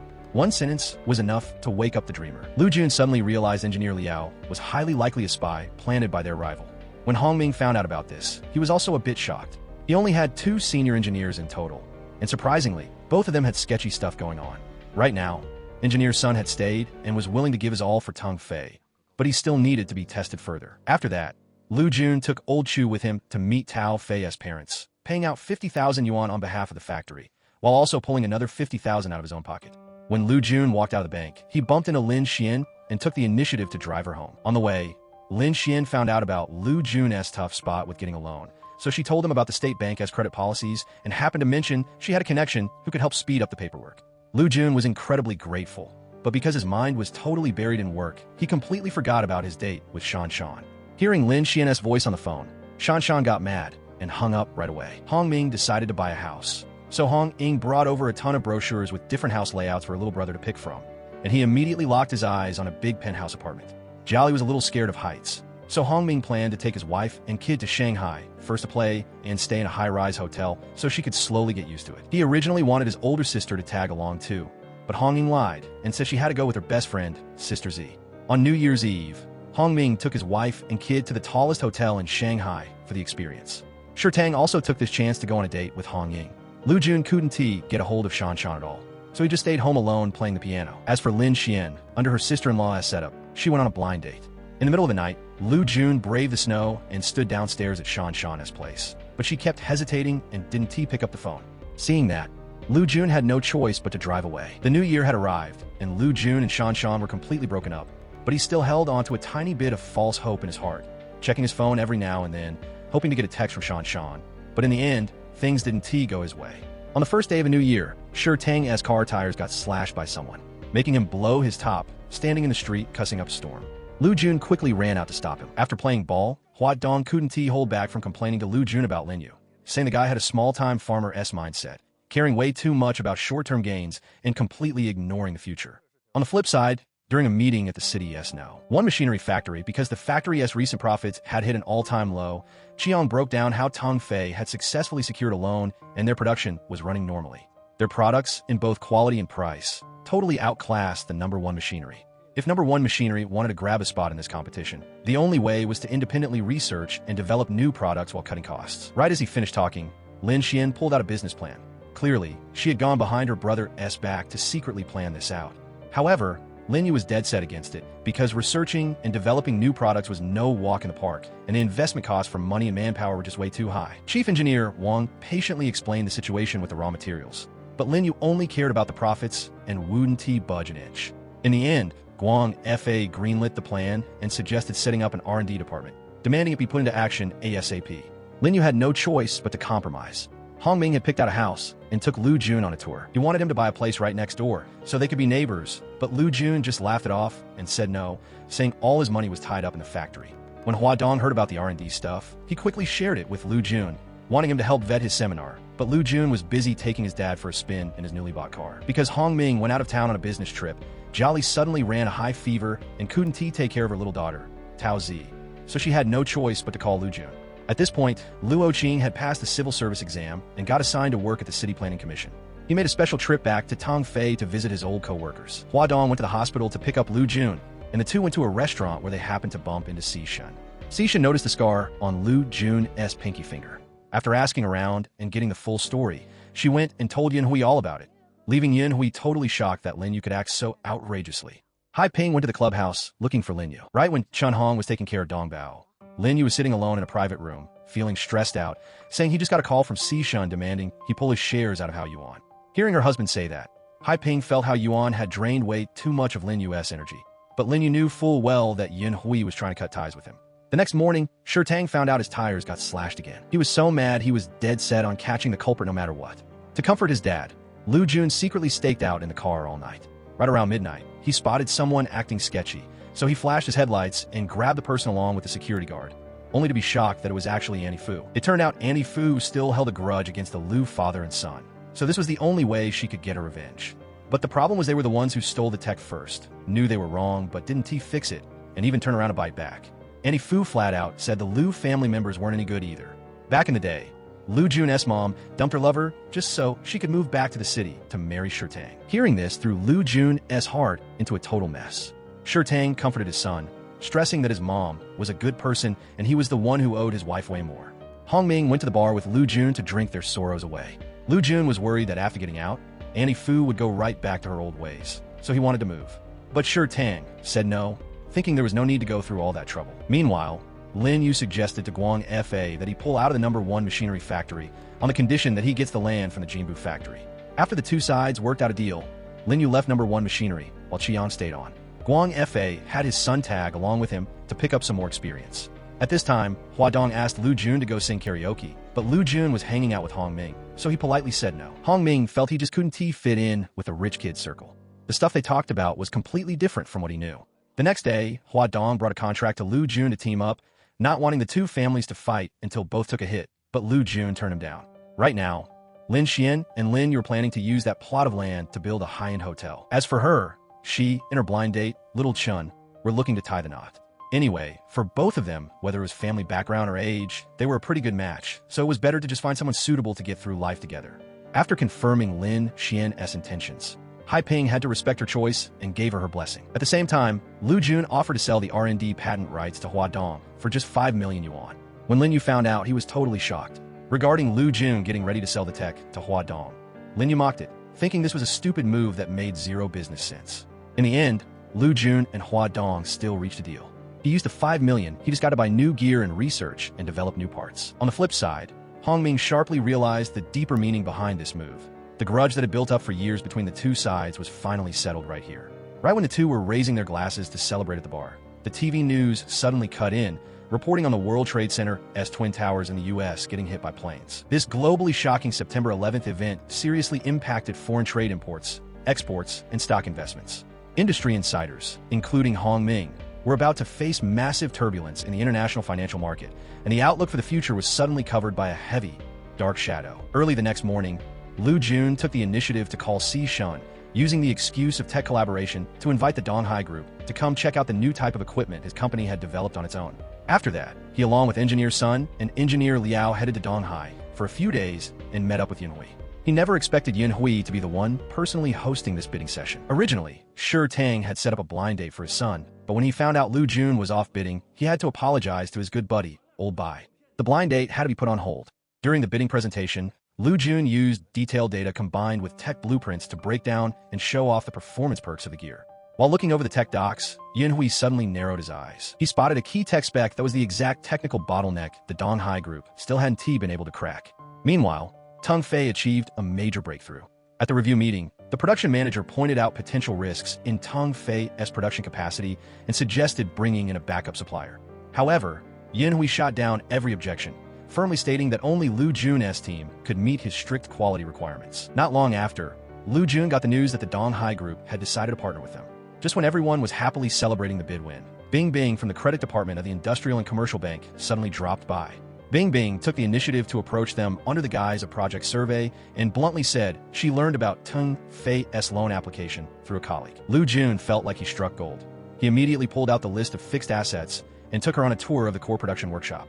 After that, Bing Bing pointed out the crux of the matter. Teng Fei's assets on the books were perfect, but this actually raised concerns about risk control. The valuation of the industrial land was seriously off compared to market value. She suggested starting the land revaluation process immediately. Lu Jun was suddenly enlightened. He realized that cooperation between banks and local businesses had to follow the native logic of doing business. He was incredibly grateful to Bing Bing. On the day the Donghai Group's production line officially went into operation, Yunhui specially invited Lu Jun to witness it. Watching the line running loudly, Yunhui straight up shared that he chose Teng Fei because he hoped the national industry could nurture high-end production capabilities that could rival Europe and the US. The next day, Lu Jun went to survey the land as Bing Bing suggested, but was hesitant when picking the spot. He called Bing Bing to the site for guidance. Unexpectedly, Shi Tang suddenly showed up to care about his son's love life and accidentally spilled that Bing Bing was the blind date he had secretly set up. Because of this, Lu Jun's attitude toward Bing Bing suddenly changed. He bluntly said he wasn't interested in romance. Bing Bing immediately understood the issue.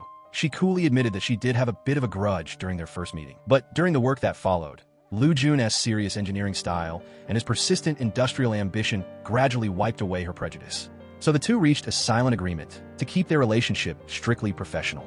At this time, Hong Ying was having a headache over her younger brother's failing marriage. She heard that her brother had been hiding things from Jia Li to see a mistress. Thinking back to how Jia Li had defied family pressure to marry her brother years ago, she was determined to protect her sister-in-law. At the bowling alley, Hong Ying talked about this with Shi Tang, hoping Lu Jun could talk some sense into Hong Ming. When Bing Bing was driving Lu Jun home, he noticed the fuel gauge looked weird, so he offered to check and fix it for her. Since the car had issues, Lu Jun personally drove Bing Bing home and even fixed a pipe and changed a light bulb for her. When he was done, Bing Bing had already cooked dinner. Liu Yun ate happily. The next day, Shi Tang went to the office to find Lu Jun, subtly asking about Hong Ming. Because of Shi Tang's prying, Lu Jun realized it had been a long time since he talked to Hong Ming. So he called his buddy and invited him to go to the Hope Elementary School. It just so happened Hong Ming was on a business trip in Shanghai, so he asked Lu Jun to take Jia Li out to clear her head. After hanging up, Hong Ming took a pretty woman out to entertain a client, while Lu Jun, to avoid gossip, specially invited Bing Bing to go along. The three of them went to the Hope Elementary School together. Coincidentally, Yin Hui and Si Shun were also at the school for charity work. Everyone worked together to install teaching equipment for the school. During this, Yin Hui spotted corrosion issues with the gear Lu Jun provided. He strictly pointed out that the product certification process was being delayed. Even though Lu Jun felt the certification was just a formality, Yin Hui used a loophole in Teng Fei's management as an example to emphasize the importance of standardized production. He even set a hard target. If they couldn't get the certification, future orders would be canceled. In reality, Yin Hui highly praised Lu Jun because his team was full of talented people. He intended to hand over bigger contracts to Lu Jun's team. On the way back, Bing Bing asked Lu Jun if he had been scolded by Yin Hui. Lu Jun felt that even though Yin Hui's blunt advice was hard to hear, it was very useful, and he was incredibly grateful to him. The two talked happily, and Jia Li sitting next to them felt they were really in sync. Hearing this, Bing Bing and Lu Jun just looked at each other and smiled. After that, Jia Li and her son got sick at the same time. Hong Ying rushed over to help, feeling super annoyed by her brother's indifference to family life, but didn't know how to bring it up to Jia Li. However, Jia Li defended her husband, revealing that Hong Ming was planning to buy a house in the same complex to make caregiving easier. She felt he wasn't a guy who didn't care about his family at all. Time flew. A year passed, and Lu Jun and Bing Bing registered their marriage. When they went out, he bought her a bouquet of flowers, but since they weren't roses, she felt a bit disappointed inside. Lu Jun followed Hong Ming to learn about investing and got more and more obsessed with stocks, slowly slacking off on his factory work. Right before the certification review, Old Chu urged him to sign the papers many times, but Lu Jun just brushed it off and went back to studying stock trends with Hong Ming. Hong Ming decided to bet everything on one play, but Lu Jun felt his buddy was way too reckless. One slip up, and he could lose it all. Even though the review was the next day, Lu Jun stayed up all night to watch the market, only using coffee to keep going. Hong Ming called, but Lu Jun glanced at it and didn't pick up. Only when the review ended did he call Hong Ming back. Both decided to keep investing. That night during dinner, Lu Jun was only obsessed with looking at the futures trading board, not even focusing on eating. Seeing this, Bing Bing reminded him of the difference in mindset between financial speculation and real production management. If he couldn't keep a steady head, he'd get swept away by the massive swings in the futures market and end up facing the negative fallout. Right then, the factory faced one crisis after another. One production line that the technical department ordered to be paused was forced to start by other departments. Because Lu Jun carelessly signed off on a wrong tech document, the product developed fundamental cracks. The technical head was heartbroken, bluntly saying the business's success totally depended on the focus of the guy at the wheel. But Lu Jun's recent weird behavior had a huge impact on the factory. After this shock, Lu Jun was full of regret. He immediately told Hong Ming he was pulling out of the stock market, determined to bring Tong Fei back to life. However, rushing to end the partnership with the shipping company caused a new disaster. That industry was dominated by a guy named Uncle Fong. After cutting the contract, no other shipping company dared to take his orders. Lu Jun had no choice but to ask Hua Dong to step in and mediate, bringing expensive gifts to his house to apologize, and then drinking himself into a blackout at the table. Lu Jun ended up in the hospital with a bleeding stomach from drinking while entertaining. When he woke up, he saw Shi Tang sitting by his bed. Shi Tang complained that Hong Ming had ruined Lu Jun and made him slack off on his factory work. Even though he admitted Hong Ming was a smart guy, Shi Tang felt his character was the problem and revealed to Lu Jun that he was keeping a female college student in Shanghai. Even though Lu Jun didn't want to believe it, seeing his dad so dead set on it, he couldn't help but feel rattled. Not long after, Lu Jun got better and left the hospital. Hong Ming personally came to pick him up. When asked about the student, he denied it over and over, explaining that business dinners usually needed women along. To him, it was totally just acting. Hong Ming admitted he bought a house in Shanghai and happened to rent it to a female student. As a result, the rumors just got twisted along the way. He swore he was absolutely one-track-minded toward Jiali. She was the most important person to him. Bing Bing and Lu Jun had known each other for a long time, but never crossed the line of friendship. This made her very annoyed. Lu Jun was planning to buy land to build an R&D center, so he specially asked Bing Bing for advice on how to solve the lack of funds. Bing Bing gave the most professional and tight advice along with a detailed analysis. After they talked, before leaving, Bing Bing told Lu Jun that Shanghai had offered her a pretty good position. Lu Jun respected Bing Bing's choice, thinking everything should prioritize her career growth. However, Bing Bing knew clearly that leaving meant they would have no more chances. Maybe Lu Jun was enjoying their current relationship, but she couldn't accept it. On the other hand, sister-in-law Hai Ping saw Lin Xian sitting in the living room in a daze with a stack of invitations on the table, so she took the initiative to help. Since Hai Ping was about to take her kid to the U.S. to live, Lin Xian worried that when she wasn't around to manage her older brother, there was no guarantee Lin Yu wouldn't cause trouble later. Hai Ping trusted Lin Xian and advised her to carefully consider the marriage, since it was a big life decision after all. Lin Xian felt little Chun seemed pretty okay right now, and compatibility in marriage was super important. That night, Lin Xian took the initiative to give the invitation to Lu Jun, but it was a shame he was on a business trip in Shenzhen that day and couldn't make it back. So, Lin Xian suggested Lu Jun drink with her, making up for the wedding party. After a few rounds, Lin Xian poured her heart out to Lu Jun, asking him that if there hadn't been the grudges of the past, would they have ended up together? Hearing Lin Xian's question, Lu Jun stayed silent. After she left, he suddenly realized who he really loved. He ran off in the middle of the night to stop Bing Bing and confessed his feelings to her. After hearing Lu Jun and Lin Xian's past, plus his heartfelt words, Bing Bing was incredibly moved. The two finally confirmed their romantic relationship. By 2003, time flew by, and as the Lunar New Year approached, everyone had been busy all year and finally got a holiday to get some real rest. Lu Jun noticed that Shi Tang had been on the phone a lot lately, but he just lied and said he was talking to an old friend. In the evening, Lu Jun bought a bouquet of roses and drove to pick up Bing Bing to take her home. Bing Bing stayed the night at Lu Jun's place. The next morning, Lu Jun blurted out the idea of taking Bing Bing home to see his folks. Bing Bing thought she was about to meet the parents, but Lu Jun looked super awkward, leaving her no choice but to find an excuse to smooth over the embarrassment. After that, Lu Jun took Bingbing to visit Hong Ming and his wife. Even though it was the holiday, Hong Ming still had to constantly call and text clients. Lu Jun guessed that his dad was seeing Hong Ying, but Hong Ming refused to believe it.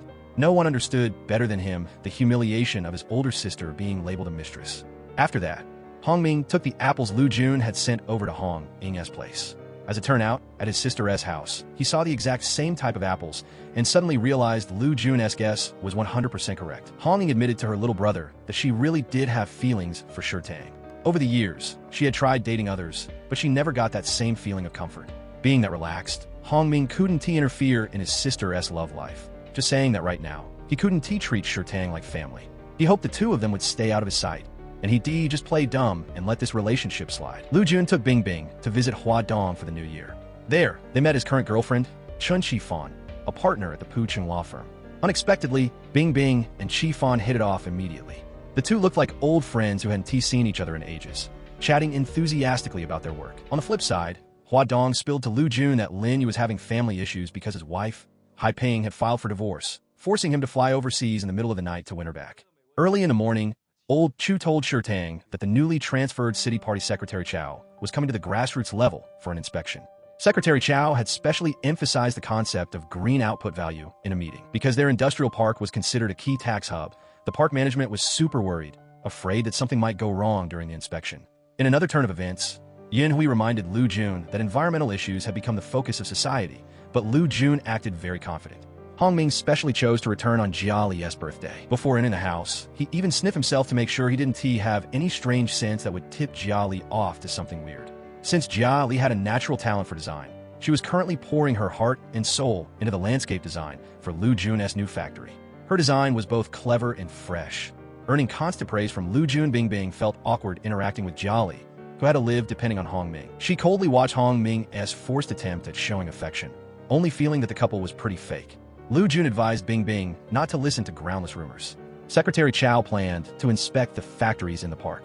Tung Fei factory was busy on all levels preparing to receive him. Who would have thought they'd get word that Secretary Chow didn't follow the plan and instead turned to a few factories with subpar production environments.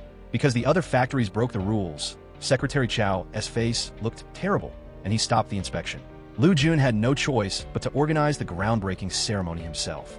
Even though the atmosphere was a bit lacking in excitement, it still had its own sense of formality. After that, Lu Jun heard there would be an environmental meeting, so he personally went to attend it with the other factory managers.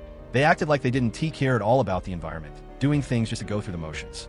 During the meeting, Director Su looked serious, demanding the factory managers take turns speaking and committing to finishing the reforms within the designated time. Hong Ming took the initiative to find his sister, Hong Ying, saying that now was the peak of the real estate boom. He planned to open a company to invest in this field and hoped his sister could quit her job to help him.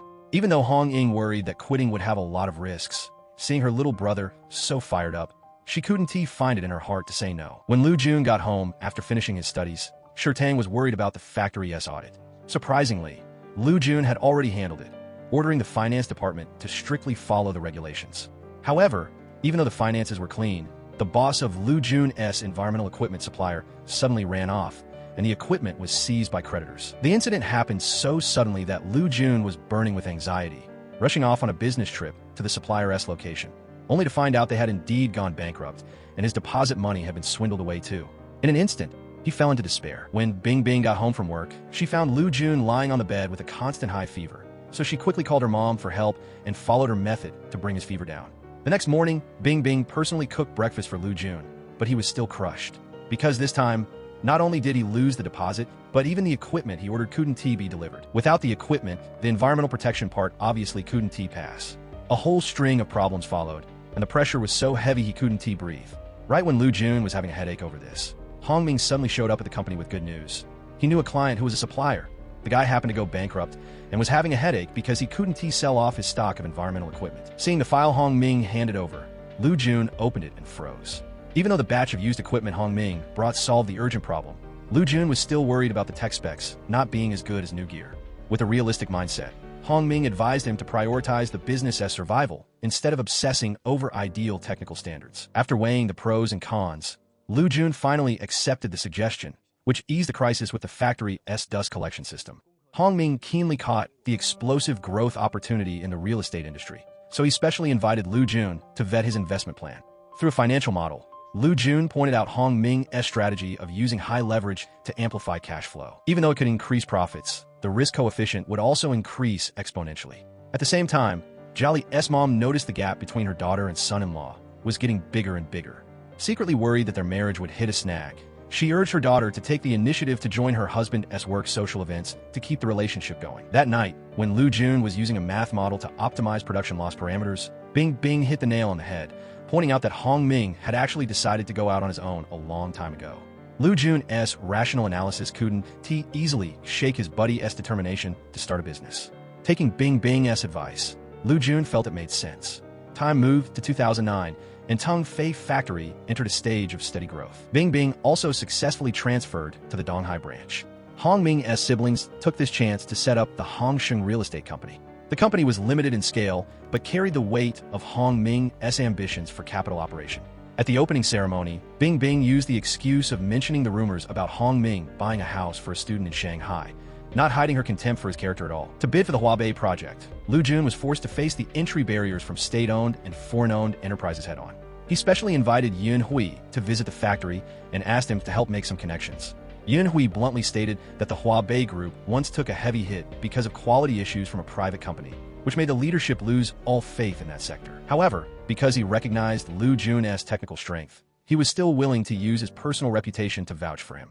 After interacting with Hong Ying, Bing Bing quite admired her abilities, but Lu Jun still couldn't fully let go of the fact that she and his dad once had a thing. In front of the Hongsheng real estate office, the Hong siblings looked at the company's sign, their hearts overflowing with emotions. Hong Ming swore he would rely on financial capital to squeeze into the upper class, buy a villa for his family, and firmly believed that finance was the truly high-end industry. After that, Yin Hui arranged for Tung Fei to join a Huabei technical exchange meeting, but the bidding schedule for the Nana project hit the same time. Lu Jun had no choice but to send his dad, Shi Tang, to go in his place. Unexpectedly, Shi Tang's huckster vibe further cemented the negative impression the high-level leaders at Huabei had of private businesses, pushing the partnership into a dead end. Lu Jun reviewed his mistakes and realized he needed to recruit a multi-talented person who had both a technical background and business skills. By chance, Bing Bing found out the VIP card for the Crown Hotel that Lu Jun was holding was a gift from Lin Xian. This stirred up anxiety in her heart. Taking this chance, Lu Jun thought of the former senior manager of the city's #1 machinery factory, Qi Yang, and did everything to invite him to work there. Qi Yang set a condition regarding stock incentives, but Lu Jun firmly stuck to his principle of not taking the company public, causing negotiations to hit a stalemate. On the flip side, during a hangout between Bing Bing and Qi Fan at the Crown Hotel, when the two discussed marriage, Bing Bing's heart was a tangled mess. She always felt Lu Jun didn't love her as much as she thought. When leaving, Bing Bing saw Lin Xian, so she purposely called Lu Jun to the lobby to pick her up and acted super intimate. But when she turned back, she realized Lin Xian had left a long time ago. Lu Jun saw through her thoughts and reaffirmed that he and Lin Xian had absolutely nothing, and proposed to her again. But Bing Bing still hesitated and couldn't decide. The next day, Luo Qing, a department head-level cadre in the state system, took the initiative to apply for the position of deputy general manager in charge of marketing at Tung Fei. Lu Jun advised him to carefully consider the risks of quitting his job, especially the need to get consent from his family. Meanwhile, during the company's annual checkup, Lu Jun's abnormal blood pressure caught attention. After being diagnosed by Bing Bing's dad and ruling out physical illness, this implicitly showed that working under high pressure had harmed his health. Shi Tang's dad advised Lu Jun to change his pace of life, set aside time to actually rest, and not just think about work all the time. As for Bing Bing, she reminded him not to get angry and lash out at others so easily. Just as Lu Jun went to take a call, Bing Bing's dad thought he had a violent streak. Bing Bing quickly explained that he treated her really well. But surprisingly, the very next second, because of some work issue, Lu Jun blew his top at an employee over the phone. After hanging up, he caught his father-in-law's look and had to force an awkward laugh. Later, Lu Jun decided to take his employees on an outing to the Miaoling Reservoir. It turned out this was exactly where his mom used to work in the countryside and was also the hometown of Su Fang. When they got there, he met some of Su Fang's former students, and through their stories, he learned she used to be a great person. This left Lu Jun confused as to why a teacher so loved by her students could turn into someone without any principles. Hong Ming told Lu Jun that for many people who have been through a lot and felt trapped by circumstances, you can't demand they hold on to their principles so strictly anymore. Lu Jun finally realized that Su Fang was also a pitiful person. Everyone had a fun time playing by the lake. Bing Bing and Jiali sat in a pavilion talking. Unexpectedly, Jolly had given up the photography she used to love and lately had been obsessing over Buddhist scriptures and tea ceremonies, leaving the two of them with absolutely nothing in common to talk about. On the other side, Lu Jun brought up a prenuptial agreement with Hong Ming, but Hong Ming wasn't too sure if Bing Bing would accept it. Jolly loved the countryside scenery there, but in Hong Ming's eyes, this rural area was just dirty, cluttered, and run down. Right then, the two happened to hear news that Su Fong had returned from the city to live alone, and an indescribable feeling suddenly welled up in their hearts. The law firm sent the drafted prenuptial agreement to Lu Jun. Just then, he got a call from Luo Qing and went to see him personally. It turned out Luo Qing had talked it over with his wife, who supported him, and he decided to quit his civil service job to join Tengfei. Lu Jun really admired Luo Qing's wife for being so understanding and gave him a warm welcome. Afterward, he reported this to Shi Tang. Even though Shi Tang had agreed to step back from the front lines, he wanted to learn how to play the stock market, making Lu Jun tease him about getting more trendy. Meanwhile, Chi Fan went to Bing Bing's house to borrow a computer to type up a document. Bing Bing accidentally found the prenuptial agreement on the computer. Furious, she confronted Lu Jun directly. Lu Jun stressed once again that she could name any condition she wanted, but the prenuptial agreement was non-negotiable. Bing Bing felt Lu Jun didn't fully trust her, and since there was no trust between them, they got into a heated argument. Lu Jun stormed out the door and sat alone in his car. Hua Dong called to check on how things were going. Even though he supported signing the prenuptial agreement, he still advised Lu Jun to go dote on his girlfriend. However, when Lu Jun went back upstairs, he found Bing Bing had left a long time ago, leaving only a note. The two officially entered a Cold War. To let both of them cool off, Lu Jun didn't reach out to Bing Bing. On the flip side, Shi Tang found out through Hong Ying and went home to warn Lu Jun not to give in. He insisted that assets must be clearly divided before the wedding. Hong Ming went out for drinks with Lu Jun to drown his sorrows. Lu Jun didn't want to think about romance anymore and had to use work to forget. At the Donghai No. 1 project seminar, Yin Hui specially emphasized that if they didn't team master high-precision core technology, they would have any real competitiveness or production capacity. After returning from the seminar, Lu Jun called together the longtime core staff of the factory and announced that the goal of the Donghai No. 1 project was to independently research and develop the entire system. This also fit with Teng Fei's direction toward fully automated robots. Luo Qing and the others felt the risk was way too high, and the issues they brought up were real, but Lu Jun really didn't want to give up this chance.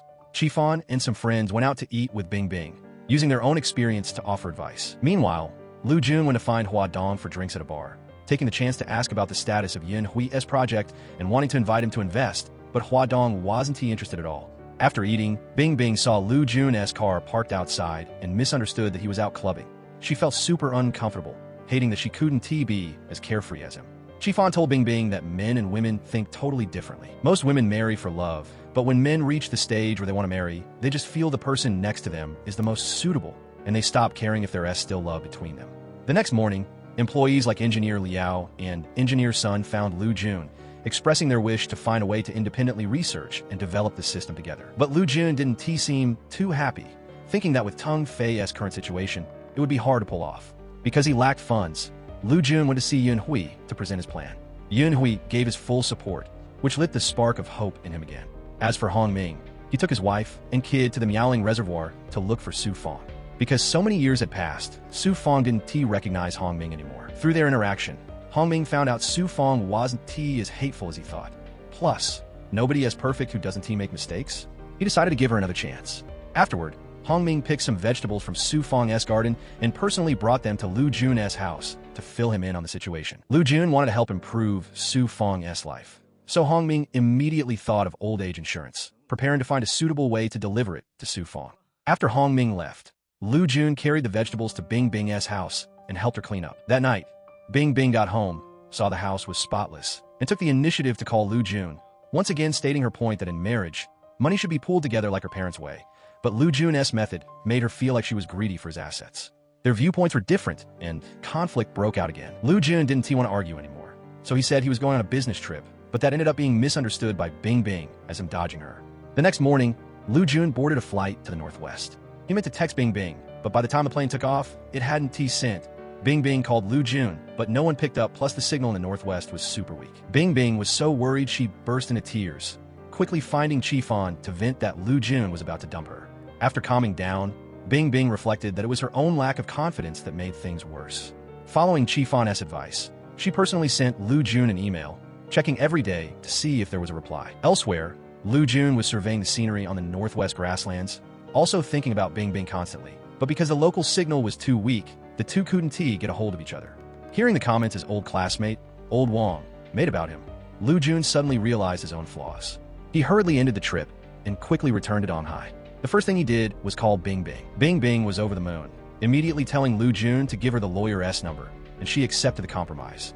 The two conveniently set their wedding date right there, choosing to host it at the Crown Hotel. Very quickly, the big day arrived. Lin Xian, 6 months pregnant, stood in front of their wedding photo and told the manager to send 2 flower arrangements. Guests arrived one after another. Shi Tang was a bundle of emotions. Lu Jun and Bing Bing chipped in to buy him a watch, which touched Shi Tang deeply. Even though Yun Hui had something come up and couldn't make it to the wedding, Si Shun attended on her husband's behalf and said there would be a big gift for him after the ceremony, making Lu Jun super happy. Finally, in front of everyone, Lu Jun and Bing Bing completed the ceremony and shared a passionate kiss. Lin Xian quietly stood in a corner not far away, wearing a satisfied smile. After returning from their honeymoon, the young couple loved Donghai even more. As soon as they got home, Lu Jun rushed to pack his bags. Even though Bing Bing complained about their different lifestyle habits, they did have one thing in common. Work was always on their minds. Right after that, Lu Jun personally went to see Yun Hui and found out he would introduce him to Xinhua of the state-owned Beiyuan Group in the Northeast. The partner was willing to invest capital to develop together and share tech. Thanks to Yun Hui acting as the bridge, Lu Jun prepared his documents thoroughly and went to Beijing to meet Xinhua, successfully reaching an agreement to partner up. After Xinhua toured the factory and left, Yun Hui warned Lu Jun that he and Xinhua weren't the same type of person, so it was fine to partner up, but they shouldn't get too deep into a personal relationship. Yun Hui's words left Lu Jun deep in thought. He really didn't get what he meant.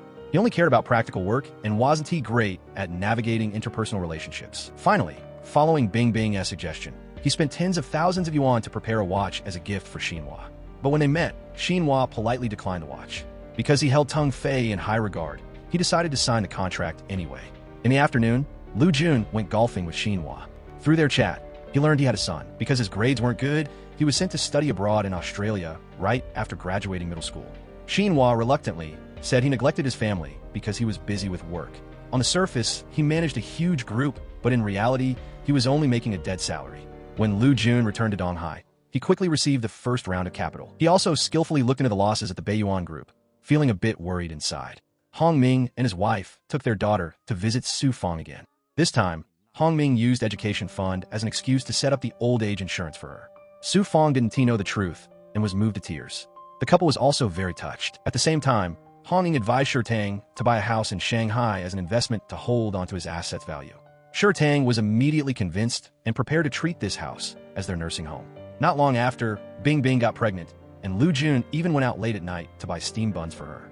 Before she could finish eating, a power outage occurred. Because power outages and rationing were happening constantly, nearby factory owners all swarmed to the committee office to find Director Su, complaining nonstop. Director Su understood everyone's struggle, but the power shortage had many main causes. Dry weather had pushed reservoir levels to alarmingly low points, causing local hydroelectric output to plummet. Second, because the state was cracking down on small coal mines, the output of coal for thermal power plants decreased, leaving the power plants with no fuel to operate.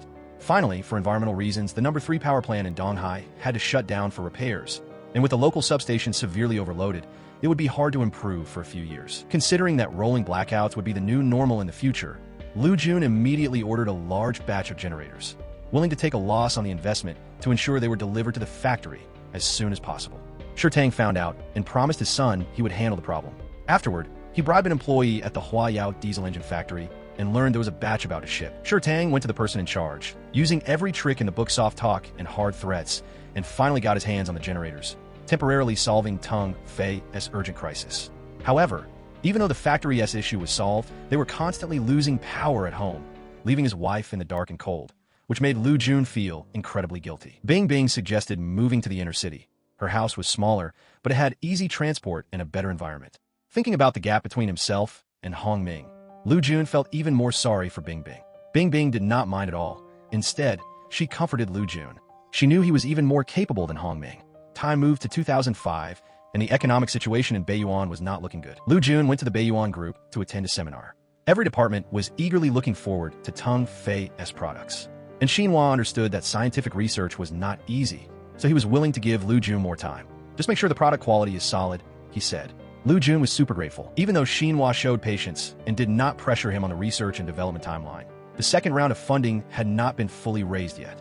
So, following his suggestion, Lu Jun decided to stay in Beiyuan for a few more days, waiting until he had enough capital before heading back to Donghai. After a few days of hands-on surveys, Lu Jun found that the frontline staff at Beiyuan Group took the project very seriously, but at the same time, they could not manufacture high-precision products.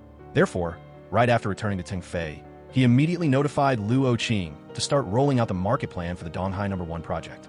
Now that Bing Bing was pregnant, Lu Jun prepared nutritional breakfast for her every morning. Suddenly, the news reported on a delegation from Shaanxi, and Lin Yu kept appearing as a chaperone. Seeing this, Lu Jun thought he had the mindset of a gambler, always diving into fields he did not understand for the sake of speculation. On top of that, he was currently dragging out his divorce proceedings because of custody issues. Seeing Lu Jun act like he knew the Lin family so well, Bing Bing associated it with the relationship between him and Lin Xian. She could not help but suspect her husband of stepping over the line. Lu Jun flatly proved his innocence. Time passed, and Bing Bing went into labor. The whole family waited anxiously outside the delivery room. Luckily, Bing Bing gave birth to a healthy baby girl. Both mother and child were doing fine. Lu Jun was over the moon and quickly texted Hong Ming the good news. During her postpartum confinement, because she did not have enough breast milk, Bing Bing persisted in drinking fish soup to boost it. But the arrival of the baby turned the whole family's routine upside down. Lu Jun had to wake up every night to take care of the baby, so he was constantly dozing off in the office during the day. Luo Qing came personally to report to Lu Jun about knockoffs appearing on the market. Even though their security system was strict, they could not stop some workers from leaking secrets or engineers jumping ship. So, Luo Qing proposed a new solution, setting up a sub-brand to deal with the price war. After carefully evaluating it, Lu Jun approved. He set up the production line for the sub-brand at a branch factory to avoid any confusion with the main brand. When Jiali came to visit Bing Bing, she found out Bing Bing was preparing to return to the bank to work. Her parents felt their daughter was going back too soon. She should at least rest for 3 months. But Bing Bing knew clearly that if her maternity leave went over 3 months, her position might be replaced by someone else. Because of this, Bing Bing was determined to go back to work earlier than planned and rented an apartment across from her office to make breastfeeding easier. Her mom was not at ease letting a nanny take care of her grandchild alone, so she decided to move in to help. Thanks to the support of her husband and parents, Bing Bing returned to work full of confidence, catching her male colleague who was temporarily filling her spot off guard, and he was quickly transferred to another department. To separate the main brand from the sub-brand, Lu Jun decided to build a new factory. When Hua Dong and his girlfriend Qi Fan visited the baby, Qi Fan privately confided in Bing Bing about her fear of marriage. She thought their current relationship was stable enough. Bing Bing felt a similar sense of insecurity about marriage. That was why she rushed to have a baby, hoping the child would become a bond to connect their feelings. Meanwhile, using the experience Hua Dong provided, Lu Jun officially kicked off the employee stock ownership plan, and many core staff members were awarded stock. While Lu Jun was out surveying the new factory site, he suddenly got a weird call from a Beiyuan Group area code. He took the initiative to call back to ask how things were, but Xinhua answered vaguely, dodging the real business situation. In reality, the company had been behind on employee salaries for months. Bing Bing looked at cases of corporate reform and pointed out that this could be a common tactic in asset restructuring, inflating debt to force employees to quit. Lu Jun suddenly realized Xinhua's tolerance for the research and development timeline actually hit a different scheme. Not long after, a joint task force from the Beiyuan Group and the government unexpectedly inspected the Tongfei factory. Throughout the process, Lu Jun cooperated, but suspicion grew in his heart. When he asked a senior in the industry, General Manager Wei, the guy lied and said Xinhua had gone on a business trip overseas. Sensing something was wrong, Lu Jun rushed to find Yin Hui, asking him to look after his dad's exit strategy. At the same time, he fell into a dilemma. Continuing the research and development might get him sucked into a whirlpool of trouble, but stopping the project now would mean all his previous hard work would go down the drain. Hong Ming found out and advised Lu Jun to head to Macau to lay low for a while to avoid getting cornered by Xinhua's rivals. Following Hong Ming's advice, Lu Jun went to Macau alone to lay low, trying to relieve the frustration in his heart. Even though Bing Bing had reminded him over and over not to get involved in gambling, when Lu Jun wandered into the luxurious trap of the casinos, he still felt a moment of temptation. Just at that decisive moment, Lin Yu suddenly appeared, advising Lu Jun to stay away from the casino, and even warned him by bringing up the consequences of a broken family. Hearing this, Lu Jun was incredibly confused. They clearly had bad blood, so why was Lin Yu being kind enough to warn him? Thinking Lin Yu had another agenda, Lu Jun still insisted on going into the casino. Surprisingly, Lin Yu faked calling Yin Hui to snitch, which scared Lu Jun into rushing over to explain, but looking closer, he saw he had not dialed the number yet. After Lin Yu left, Lu Jun called Lin Xian to tell her about this, and also revealed Lin Yu's weird habit. He went to Macau to gamble constantly. Lin Xian's reaction was very calm, like she was way too used to this. Her sister-in-law wanted to divorce Lin Yu partly because of his gambling addiction. Clearly, Lu Jun's view of Lin Yu had changed, and he even felt a bit of gratitude for his advice, realizing that if no one had stopped him, he might have made a huge mistake.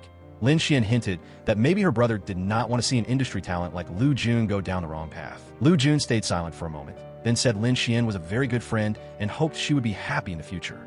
The next morning, Xinhua reached out to Lu Jun, seeing his honest attitude. He bluntly said the group was in a stage of aggressive restructuring. Audits would become a common occurrence later on, and advised Lu Jun to just focus on his technology research and development. Time flew, and it was already 2006. Tongfei Factory welcomed new growth opportunities, but Lu Jun and Bing Bing's home decorating kept getting delayed because of work. Even though Bing Bing complained at times, she was still moved by her husband's serious and dedicated attitude toward work. On the eve of the new year, while Hong Ying was handing out year-end bonuses to employees, she unexpectedly found a suspicious phone in her younger brother's pocket. She suspected it was a tool for him to maintain an affair. Hong Ming insisted he had cut ties with his mistress, but Hong Ying did not believe her brother at all. She thought her brother and sister-in-law's marriage was on the verge of falling apart, one side cold and distant, the other side loose and reckless. It was Jia Li's excessive trust that made him act with no restraint. To save her brother's marriage, Hong Ying personally went to the house to convince Jia Li to take the treasurer position. Seeing her sister-in-law had already spoken up, Jia Li reluctantly agreed. However, Hong Ming was worried, so he went to find Lu Jun for help alone. If Jia Li got exposed to the company's finances, she might fall into the same anxiety she had back when she played the stock market. Hong Ming did not dare to directly oppose his sister's setup, so he hoped Lu Jun would convince Jia Li to give up the idea of working on his behalf.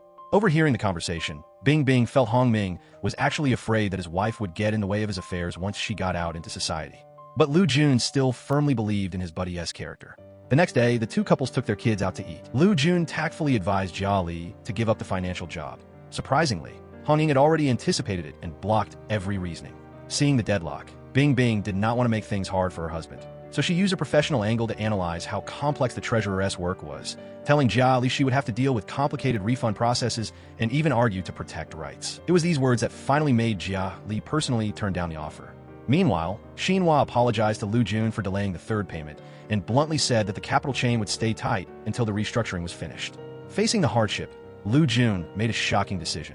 He would use his own money to pay for the materials in advance, swearing to see the Dongfang No. 1 project through to the end. However, this decision also made the factory's capital tight, putting huge pressure on his shoulders. Hearing that Huadong had successfully borrowed money, Lu Jun felt stuck. Both companies were roughly the same size, so why was Huadong able to borrow way more than him? After thinking about it, Lu Jun suddenly realized Huadong was in real estate, one of the most promising industries. Even though Huadong could not personally guarantee a loan for Lu Jun, he was willing to lend him $2 million to help him out. The next day, Tongfei received 2 payments from different accounts, totaling $4 million. After checking, they found the remaining money came from Hong Ming. It turned out Hong Ming knew Huadong had lent money to Lu Jun. As his best friend, how could he just sit by and do nothing? So he chipped in to help his buddy. Lu Jun went specially to thank Hong Ming. But when he heard Hong Ming was involved in private lending, he felt the risk was way too high and, with good intentions, advised his buddy to pull out early. Unexpectedly, Hong Ming was super confident in himself, firmly believing he would not lose money. Xishun and Huadong visited the factory. Looking at the equipment running, Huadong marveled that even though the factory was just a small to medium-sized business, the research and development center here was truly top tier. Engineer Sun personally accompanied them and gave the tour. Xishun just had a glance at it to know the technology here was very complex and professional. Finally, she understood why Yun Hui had a different view of Lu Jun. After getting home, Xishun praised Tongfei Company to the skies in front of Yun Hui. But the capital issue was still a massive problem. While they were talking, Yun Hui got a phone call. After hanging up, Yun Hui revealed to Xishun that Xinhua had not been to the group for 2 days in a row, and he had not even asked for leave beforehand. Xishun's first thought was that he had either run away or was under investigation. In another turn of events, officers from the City Public Security Bureau suddenly came to the factory and took Lu Jun away to assist with an investigation. On the way, Bing Bing called, and Lu Jun wanted to pick up, but the police stopped him. He was interrogated continuously for a whole day, but he firmly insisted that he had never bribed anyone or accepted bribes. His relationship with Xinhua was only a technical exchange. Bing Bing could not reach her husband and was incredibly worried. Lu Jun also missed his family very much. The next day, the whole family sat by the phone, waiting impatiently for news. Finally, the police announced that Lu Jun had been cleared and there were no issues.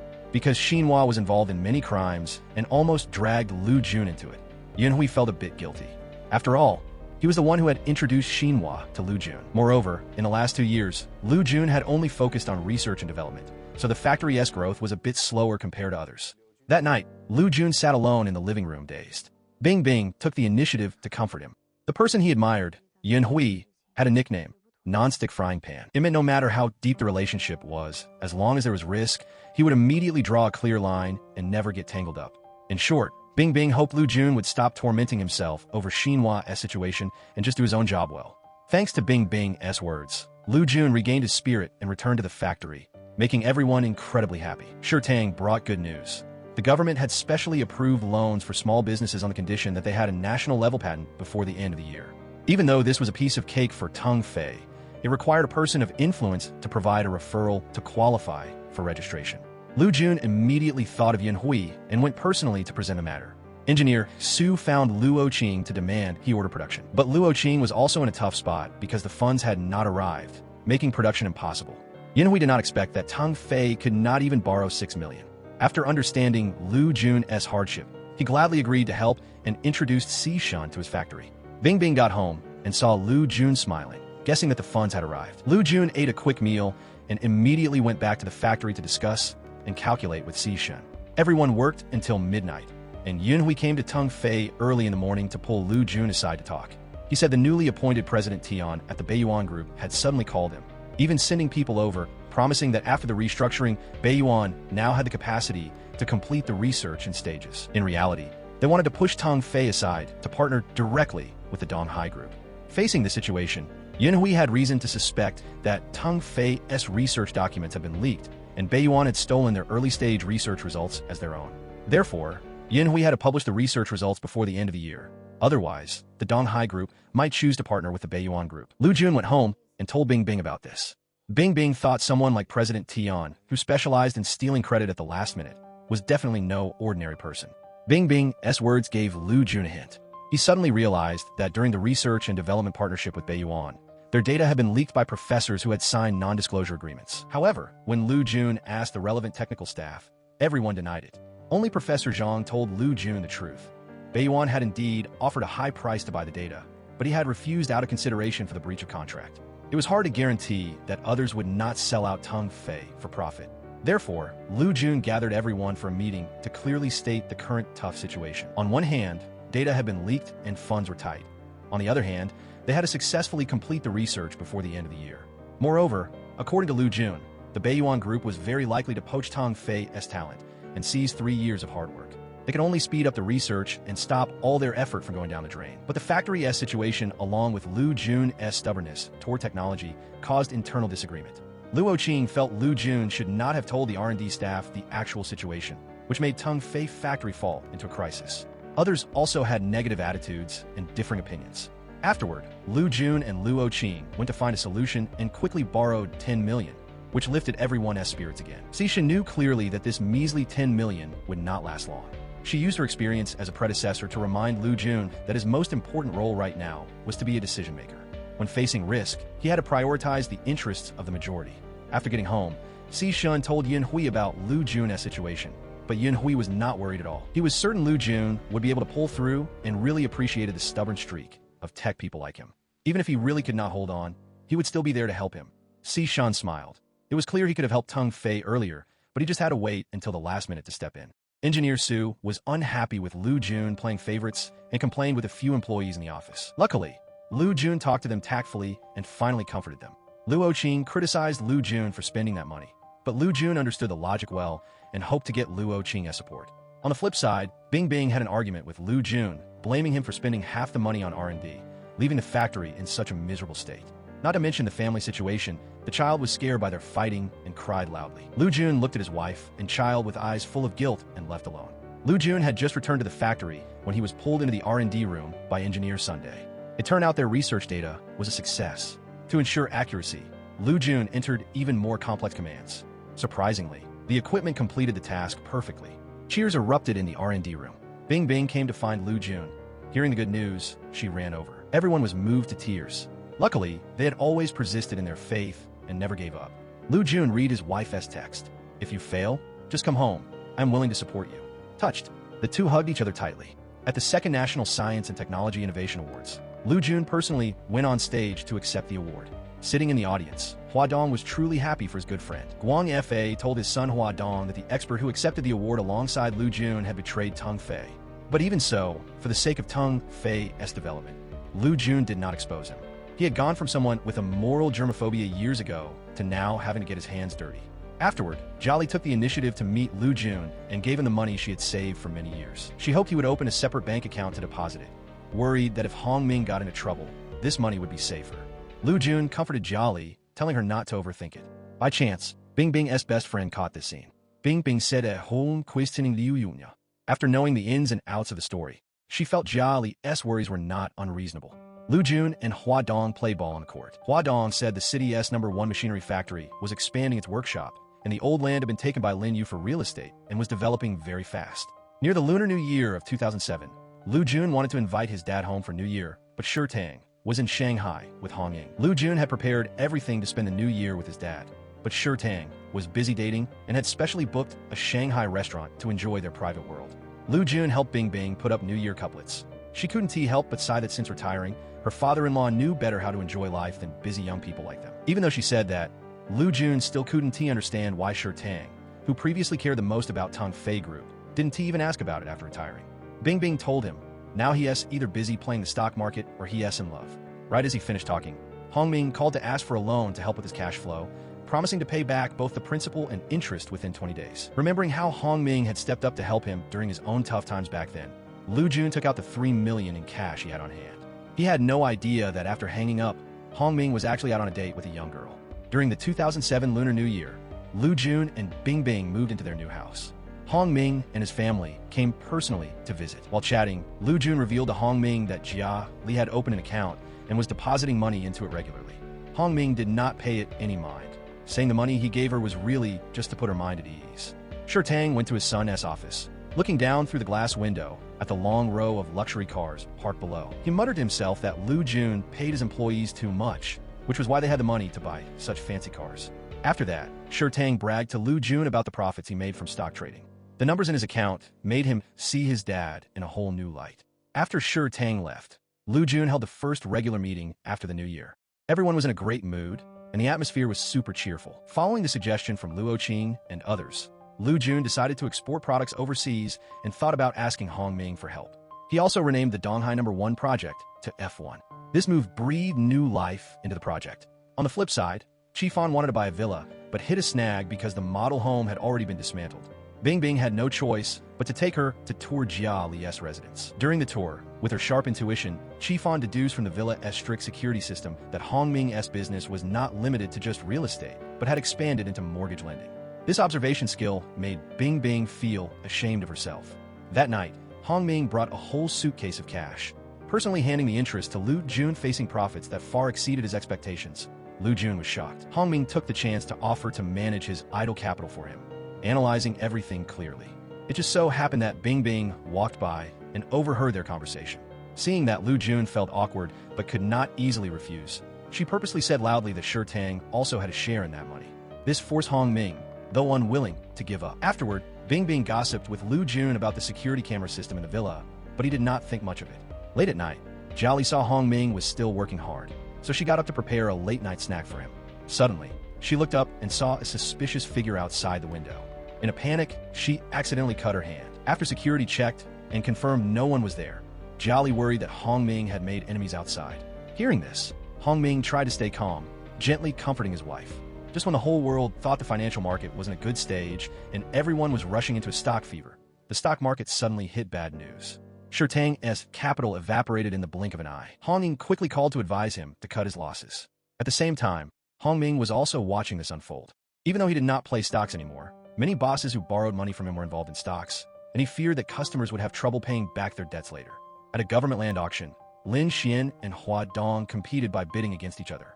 In the end, Hua Dong won at a high price. After the auction ended, Hua Dong took the initiative to start a conversation with Lin Xian. Hearing that Lin Yu had sold all his shares in the Shaanxi coal mine and switched to mining some new nickel mines, he started fishing for news from Lin Xian. Lin Xian did not know much about this. only saying that when her sister-in-law was still in the country, at least the couple would consult each other. Now Lin Yu was just like a wild horse without a bridle. Guang Fa felt his son was a bit hasty, but Hua Dong was very confident, believing that land in the old urban area would become a scarce resource with growth potential. During this period, Lu Jun noticed his employees were obsessed with the stock market. Even Luo Qing was no exception. The volatility of the stock market did not dampen everyone's enthusiasm. During a meal, Luo Qing rambled on, suggesting the company should adjust its development strategy based on the stock market. Lu Jun was still conflicted and found it hard to make a decision. Afterward, Lu Jun and Hua Dong went on a business trip together. He wrote his reflections on the economy and life into an article. His cautious style in this wave of expansion seemed particularly conservative, creating a sharp contrast with Hua Dong's optimistic and aggressive attitude. Because Lu Jun still kept a conservative stance, his longtime employees were all confused. However, Luo Qing felt Lu Jun's work style had always been like this, so he was not surprised that Lu Jun did not actively expand the scale. In another turn of events, Lu Jun and Hua Dong were having dinner at a restaurant. Hua Dong's deep analysis of global industrial trends showed his far-reaching vision in the industry, which enlightened Lu Jun a lot. His initial cautious attitude gradually wavered, and in the end, he decided to expand production capacity. Right then, a manager took the initiative to offer Lu Jun a plate of fish. Lu Jun recognized him as Mr. Wu, who had appeared at Hong Ming's party. Mr. Wu was suddenly being friendly because he was having trouble with his cash flow. He hoped Lu Jun could put in a good word for him with Hong Ming, asking for a 1-month extension. Lu Jun agreed to pass the message on for him. Feeling the family's finances were becoming more abundant, Jolly gathered her daughter's and used clothes, toys, and books to give away. Bing Bing thought about how she was still being deceived by Hong Ming and couldn't help but feel sorry. She wanted to expose the truth that Hong Ming was keeping a mistress in Shanghai, but also worried that Jiali could not take it. Finally, she suggested they go to Shanghai together over the weekend, pretending to be a surprise visit to help Jiali catch him in the act. Coincidentally, Hong Ying received a basket of fruit as a gift from a client and planned to take it to Jiali's parents. But Jiali, who had lived in luxury for too long, let her guard down and revealed to Hong Ying that she was going to Shanghai. After hanging up, Hong Ying quickly alerted Hong Ming, scaring him to death. He immediately called his mistress, ordering her to move out of the apartment right away, then sent people to clean it up, making sure no trace of the mistress's daily life was left behind. Originally, Bing Bing intended to take Jolly straight to that apartment, but Jolly did not remember the address, so she had no choice but to take her to Hong Ming's office. Hong Ming tried to stay calm, personally coming out to greet them, and used the excuse of the apartment being messy to suggest they stay at a hotel. These words only confirmed Bing Bing's suspicions. She signaled Jolly to go to the apartment, but Jolly did not understand her hint at all and agreed to stay at the hotel. After Lu Jun returned from his business trip, Hong Ming picked him up at the airport. The two families gathered to eat and chat. At the dinner table, Lu Jun mentioned that in just a short time, 3 employees had quit for various reasons, including many who could not pay back debts they had borrowed to buy houses. Just then, the apartment manager sent a text saying the cleaning was done. Bing Bing paid special attention to Hong Ming's expression when he checked his phone. The next day, the two families said their goodbyes and went home. Lu Jun and Bing Bing drove back to Donghai, while Hong Ming took his wife and child back to the apartment. Watching Jolly's silhouette leading the child away, Bing Bing felt both pity and anger. She always felt that a talented person who graduated from a prestigious university like her was being turned into a housewife who knew nothing of the world by her husband, completely oblivious to his affair. Hearing this, Lu Jun explained for Hong Ming once again that there was no affair. Meanwhile, Jolly discovered the apartment was unusually clean, not at all like what her husband had said. She even found lingering perfume in the bathroom and picked up an earring under the bed. All these signs confirmed that Hong Ming was cheating. Jolly completely broke down and called Bing Bing, crying. After finding out, Lu Jun and Bing Bing drove back and brought Jolly and her daughter home. Jolly sat inside the house with the doors locked tight, her mood very strange, making Bing Bing feel uncomfortable. Unexpectedly, Jolly suddenly questioned Bing Bing about why she had taken her to Shanghai. Only then did Bing Bing realize Jia Li had known about it all along. It was just that she had been deceiving herself, trying to maintain the image of a perfect marriage. But even so, Jolly decided she would not divorce. Bing Bing also understood that the relationship between her and Jia Li would never be the same again. After the incident, the attitude of Jia Li's parents toward Hong Ming changed. To make amends, Hong Ming planned to buy a house in the countryside to cheer Jia Li up, even considering immigration. However, skyrocketing housing prices made Hong Ying's company face business difficulties, eventually forcing them to shut down. Jolly took her daughter to stay at Su Feng's house. Hong Ming gave Su Feng some money to show his gratitude. Jolly gave Lu Jun money once again to deposit into the bank. Seeing Jolly was not in a good mood, plus the fact that her daughter had been staying at home with her mom for a long time, Lu Jun picked the girl up to come play at his house with his own daughter. Meanwhile, Hong Ming kept his gambler-esque mentality, continuing to pour money into investments, but his bank loan was still not approved.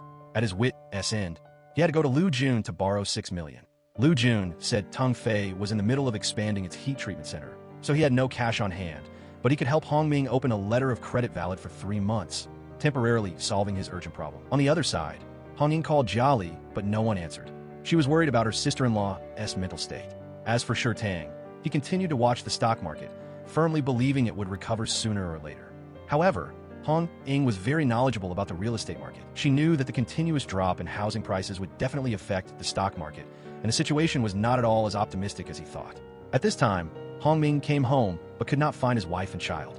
Because the pressure was too great, Jiali had developed a psychological illness.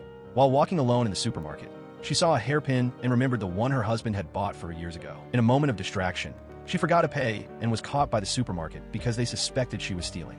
After getting the news, Lu Jun immediately went to the police station to bail her out, repeatedly emphasizing that she was innocent. Sitting in the car, Jiali broke down and burst into tears. Looking at that scene, Lu Jun felt very uncomfortable in his heart, and he patiently comforted her. In the winter of 2007, the stock market dropped continuously for more than 1 month.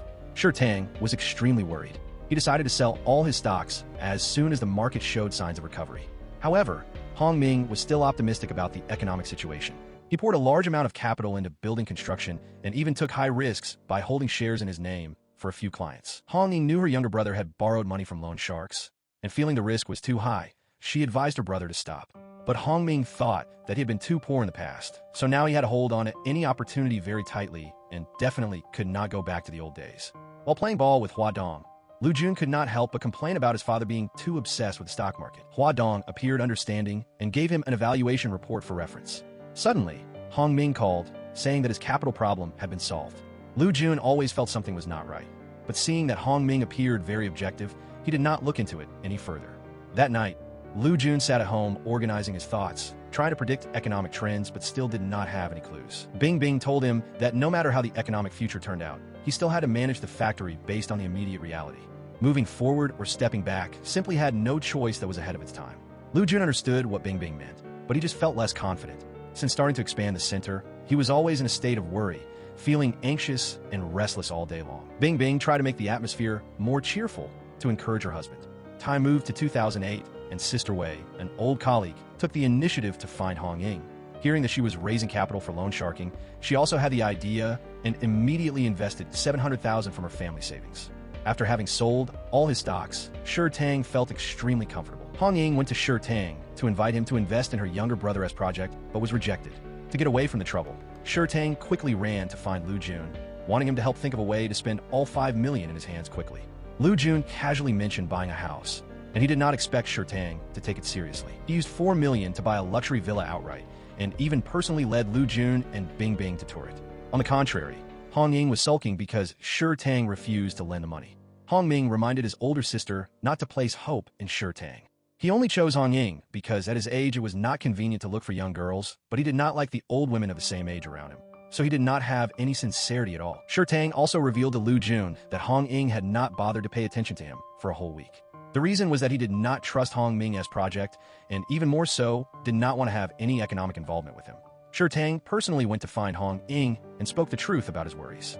He truly hoped to spend the rest of his life with Hong Ying, but Hong Ming's project had risks that were too large. Unfortunately, Hong Ying completely did not listen to Shi Tang's explanation, making the conflict between the two of them deeper and deeper. Before the 2008 Lunar New Year, a big snowstorm happened. The television continuously reported on the disaster, but Hong Ming did not care about that. Instead, he finished the passport for Jiali, bought a house, and took care of the enrollment procedures abroad for his daughter, promising that after finishing his work, he would go and reunite with his wife and child. After that, Hong Ming bought a Bentley and drove Lu Jun and Luo Qing to go for a ride. Shi Tang started to suspect Hong Ming's source of capital, thinking that his business was not reliable. On the contrary, Lu Jun believed that Hong Ming was completely capable of making that amount of money. After the meal, Lu Jun helped Bing Bing wash the dishes in the kitchen and happened to mention the relationship between Shi Tang and Hong Ying. Although he felt their seeing each other was a bit awkward, it would be even worse if they broke up. Because at that age, he should find a partner who he knew well. Not long after, real estate in the United States went into a heavy decline. Subprime loans surged in defaults, leading to a sharp drop in the value of derivative financial instruments based on mortgages. The crisis quickly spread to global financial markets, causing a credit crunch, a stock market collapse, and an economic recession. Therefore, Lu Jun's Tengfei factory had orders canceled by foreigners for the first time in history. Luo Qing said the problem originated from the main headquarters in Europe. At this time, Bing Bing had been promoted to deputy bank director. By chance, Director Lu had worked nearby, so he stopped by to visit. During the conversation, he revealed that their department was delaying the approval of Hong Ming's loan. As for Hong Ying, looking at the interest payment for the month reaching more than 1 million on the computer screen, she felt extreme pressure. Right at this time, Shi Tang met with Hong Ying again, saying that the situation this year was completely different from previous years. Looking anywhere, one could see countless large and small businesses on the brink of losing money or even going bankrupt. Although Hong Ying knew the risks were very high, she still did not want to face reality and firmly believed her younger brother had his own judgments. Shi Tang went to the kindergarten to pick up Bong Bong, hoping that Bing Bing could help advise Lu Jun that during this time, he absolutely must not lend money to Hong Ming. Bing Bing told Lu Jun about the bank refusing to lend money to Hong Ming. However, Lu Jun thought that Hong Ming was not that short of money. Otherwise, why did he not come to find him? That night, after many considerations, Lu Jun took the initiative to contact Hong Ming, suggesting he was ready to help him open a letter of credit worth 5 million. Hong Ming made an appointment to meet him after work tomorrow. The next day, Lu Jun specifically bought KFC to bring over. This made Hong Ming feel a bit touched. He said that when he first returned to the country, the first meal he invited Lu Jun to was also KFC. Looking back over the past years, Hong Ming admitted to himself that he had made many friends, but Lu Jun was the only person who took the initiative to help. Even so, he was still optimistic that he would definitely get through it and would absolutely not run away after borrowing the money.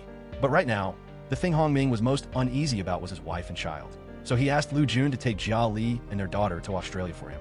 Lu Jun said that lately he really could not go anywhere because the factory had too many problems, but he would try to arrange his work within 1 month. When he got home, Bing Bing angrily scolded Lu Jun for agreeing with Hong Ming. But despite being angry, she still silently accepted her husband's decision. Not long after, Hong Ming discovered that Director Yin had people follow him, so he called to warn the other party that they were all on the same boat, and if he was really pushed to the wall, they would all die together. Hong Ying hurried to find Hong Ming. The payment deadline was approaching, and if the bank knew they could not even pay the interest, the consequences would be hard to imagine. Hong Ming comforted her, "Sister, do not worry. Just try to get through this difficult period and everything will be okay." On the other side, Lu Jun and Bing Bing took Jia Li and her daughter to the airport. They said goodbye reluctantly in tears, because Hong Ming was deeply in debt. Hong Ying was worried Jia Li would be harassed, so she planned to let her stay at her house. However, Hong Ming had secretly arranged for Jia Li to go abroad beforehand. When she found out, Hong Ying almost collapsed, thinking about how she had run everywhere and put all her effort into borrowing money for her younger brother. She angrily scolded him for not caring at all about his older sister's life or death. Hong Ming felt very guilty in his heart, but did not know what to say to comfort her. Looking at her younger brother Hong Ming, she suddenly realized that this time it would be hard for him to have a chance to recover. On the way back, the atmosphere in the car was very heavy. Lu Jun said that after breaking up with Qifan again, Hua Dong quickly found him but because he was absorbed in work and had no mind for romance, they also broke up early. Actually, Hua Dong could not forget Qifan, so he asked Lu Jun to find out her feelings through Bing Bing. Bing Bing agreed she would find an opportunity to help him investigate. Hong Ying dragged her tired body home, and not long after she sat down, she received a call from Sister Wei. She immediately pulled herself together, adjusted her emotions, and promised to pay the interest for next week, using some skillful words to soothe the other party. After hanging up, Hong Ying stared at Shi Tang's name in her contacts, and then could not hold it in any longer and burst into tears. In contrast, Hong Ming drove alone to the bottom of his house, immediately turned off all his phones, saw an old man working as a scrap collector in front, and with his heart full of complex thoughts, took all the gifts in the trunk to give to him. At the same time, Lu Jun read in the newspaper the news that the Gene E Group was bankrupt. He did not expect that a giant with such strong power like Gene E would also have a day like this, and he suddenly worried about Hong Ming, but unfortunately he could not be contacted. Lately, more and more orders have been canceled at the Tengfei factory. Luckily, Lu Jun had adjusted the production plan 2 months ago, not doing mass production to deal with the market situation, so he avoided larger losses. Even so, with the current economic situation, Lu Jun still had to continue narrowing production, making the whole factory from top to bottom feel bewildered. That night, Jia Li could not contact Hong Ming, so she asked Lu Jun to help check. Just then, Lu Jun received a text from Hong Ming, making an appointment to meet him at the residential area gate. When they met, Hong Ming gave all the property deeds for the houses in his name to Lu Jun, hoping he could buy them. Initially, Lu Jun intended to lend money to Hong Ming, but because of his friend's insistence, he had to take the property deeds home. Shi Tang took the initiative to call and ask after Hong Ying. His words were full of warmth. He expressed that he would always silently watch over her. Although he was old, he still had enough strength to take care of her for his whole life. Hearing Shi Tang's words, Hong Ying could not hold back her tears. Bing Bing looked over the sales contract and thought the price Hong Ming offered was pretty fair. This showed that Hong Ming really considered Lu Jun a friend. She completely backed Lu Jun's decision. The next day, Bing Bing took the real estate contract to Chi Fan.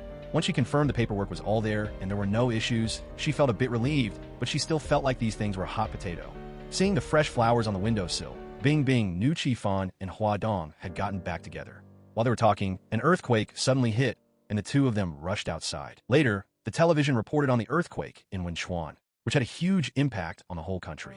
Lu Jun, being a kind-hearted person, knew some workers in the factory were from Sichuan, so he asked Old Chu to get in touch with them and organized a donation drive. However, the workers had all managed to contact their families and did not need private donations. In the end, Lu Jun still decided to put up money and supplies to help Wenchuan. Over the next few days, Lu Jun contacted Hong Ming every few days, terrified that something had happened to his friend. On the outside, Hong Ming acted optimistic, but in reality, he was at the end of his rope. He had discussed a plan to run away with his sister and gave her the little money he had left. On her way home, Bing Bing passed by the Hongsheng real estate company and saw a huge crowd of creditors surrounding it. So she took out her phone to take photos and went home to ask Lu Jun if he knew about this. Bing Bing briefly explained the situation at Hongsheng Real Estate, and since Lu Jun could not get a hold of Hong Ming, his heart was burning with anxiety. The next day, the couple went to Hong Ming's company and saw creditors carrying furniture out. The scene was total chaos. Someone recognized Lu Jun as Hong Ming's best friend and called over the other creditors to swarm him, shouting and demanding their money. Luckily, Bing Bing stepped in just in time, saying they were also victims and showing the call history to everyone. At that point, the police arrived and stopped the creditors' extreme behavior. After getting home, Bing Bing analyzed Hong Ming's recent strange behavior and guessed he planned to run away for a long time. Otherwise, why would he rush to send his wife and child abroad like that? To find his friend's whereabouts, Lu Jun immediately called Shi Tang to ask about Hong Ying, but he said he had not been in touch with her for a long time. Having already arrived safely in Australia, Jolly called Lu Jun because she could not reach Hong Ming, crying as she asked about her husband's situation. Lu Jun comforted Jolly, telling her not to overthink things, and then quickly hung up. Bing Bing suggested that Lu Jun go check Hong Ming's houses. Maybe he was hiding in one of them. Early the next morning, Bing Bing heard some shocking news. One of Hong Ming's creditors had jumped off a building. Lu Jun heard the news like a bolt from the blue and rushed to Hong Ming's houses. He only saw footprints on the balcony, proving he had been there, but he had no intention of doing anything foolish. At the same time, Bing Bing was also asking friends to find Hong Ming's whereabouts, but they all played along and pretended not to know, with only one friend hinting that she should stop asking. Chi Fan found out and warned Bing Bing that the matter was quite serious. This showed they knew where Hong Ming was, but he had definitely crossed some red line. Not long after, Jolly called again. Lu Jun still patiently comforted her, telling her she absolutely must not come back to the country. Bing Bing thought that although Jolly seemed introverted on the outside, for Hong Ming, she would have a stubbornness like a moth to a flame. Therefore, sooner or later, Jolly would come back. Lu Jun suddenly noticed his father's attitude was a bit strange. He went to his house alone, and sure enough, he found Hong Ying there. Then Hong Ying told Lu Jun the whole truth. Actually, the renovation of the Tian Mao building was the project Hong Ming was most proud of. He had not only poured all his money into it, but also held shares in his name for a few well-connected people. However, because of losses in the stock market last year, his cash flow hit a rough patch, so he got the idea to borrow from loan sharks. At first, Hong Ming thought he just needed to borrow money to keep things moving and wait for policies to open up more, but he never expected things to turn out like this. Meanwhile, Jolly heard the news about her husband and, ignoring Bing Bing's advice, was determined to return to the country to face the hardships with Hong Ming. Bing Bing felt she had no choice and had to personally go to the airport to pick up Jolly. But she waited and waited without seeing her friend, only to be told in the end that Jolly had been taken away for questioning by the investigation team. Before being taken away, Jolly tearfully handed her child over to her parents. Seeing the news of her sister-in-law being arrested, Hong Ying felt both sad and outraged, and she worried even more that something bad would happen if Hong Ming saw this news. Hua Dong privately analyzed the situation for Lu Jun, saying his friend should turn himself in as soon as possible. Additionally, Hua Dong brought some good news. The person in charge of investigating this case was not on the same side as the people Hong Ming had offended. They were looking for Hong Ming to drag out the big shots behind him. As long as Hong Ming took the lead and turned himself in, everything would not be as serious as imagined. In contrast, Hong Ming sent an email telling his sister to turn herself in, while he would write everything out and post it online to stir up public opinion. But Sure Tang cared for Hong Ying and did not want to let her be a scapegoat for her brother. Not long after, Lu Jun was summoned for questioning by the judicial authorities. He was exhausted, but Luo Qing did not care at all. On the contrary, he comforted Lu Jun, saying everything was fine. Bing Bing was worried those houses would become a liability, so she prepared for the worst-case scenario. She would rather let the houses be seized than have anything happen to Lu Jun.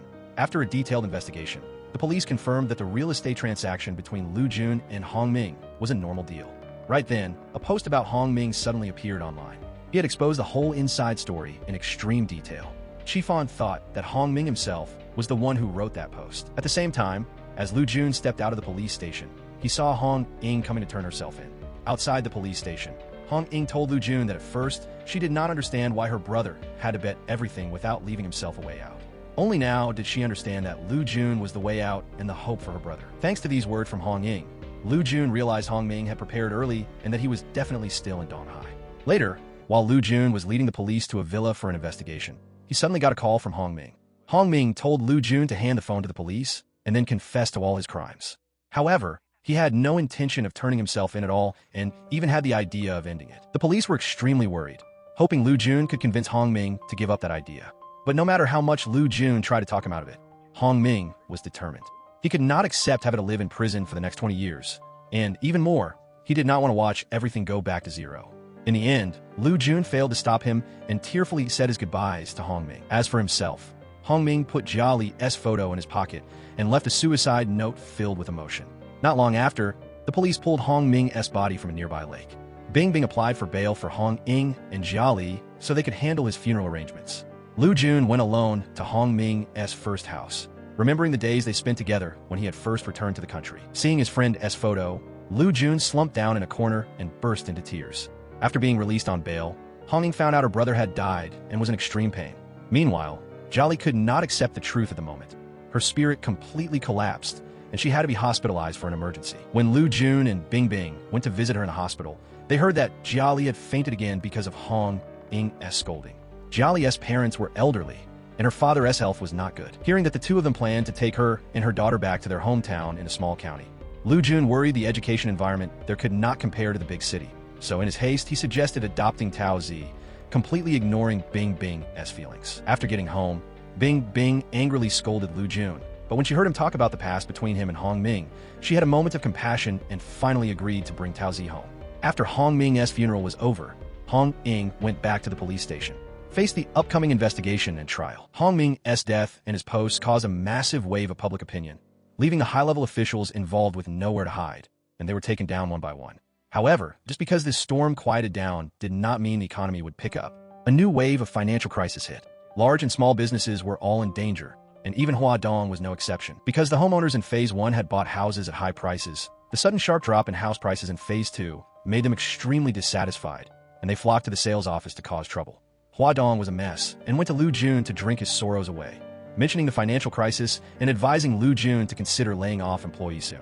Lu Jun's thoughts were completely different. He knew the members of the Tung Fei team were all core talents, people who had stood by him since the early days. He really did not want to let them down. At midnight, Huadong was dead drunk, so Bing Bing drove over to pick up Lu Jun and called Qifan as well. On the way back, Lu Jun thought about Hong Ming again, heartbroken that his good friend had lost his life in this crisis. Looking around, the whole international economy seemed to be collapsing. Large companies were in a panic, fearing for their fate. Lu Jun decided to adjust the strategy for Tung Fei. To deal with the crisis, he planned to switch from a technology war to a price war, focusing on sales and pushing for maximum savings. To raise more capital, Lu Jun mortgaged his car. Because the economic situation was tough, all the big bosses were selling their cars, so the pawn shop owner could only offer half the price. During that time, Lu Jun saw Hong Ming's car and realized that he had long anticipated today's outcome, so he had already signed the car sale papers just in case. In the evening, Bing Bing saw her husband with messy hair and sat beside him, patiently comforting him. For several days straight, Huadong locked himself in his house and did not go to work at the company.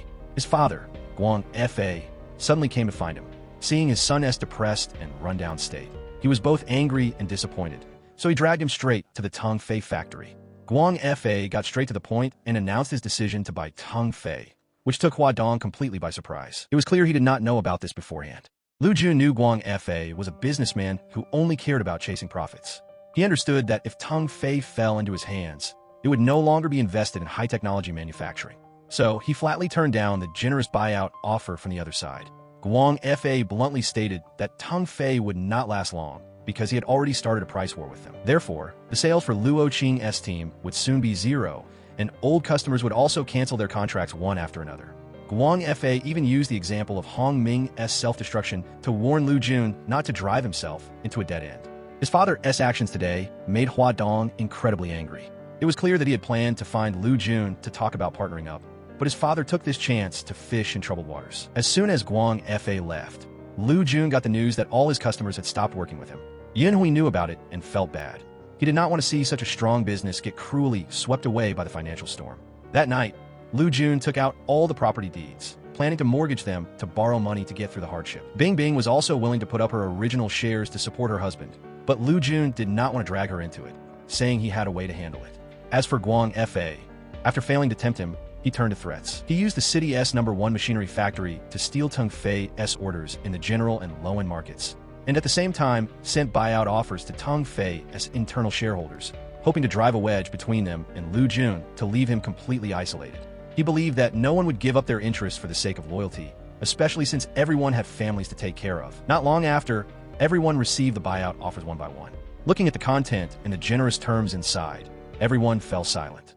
Hua Dong thought about Lu Jun's situation and felt very bad in his heart, but he was powerless to stop his father's actions, also falling into a state of aimless confusion. Qifan comforted Hua Dong, saying nothing could be changed right now, and suggested they get married, which made him so happy he was moved to tears.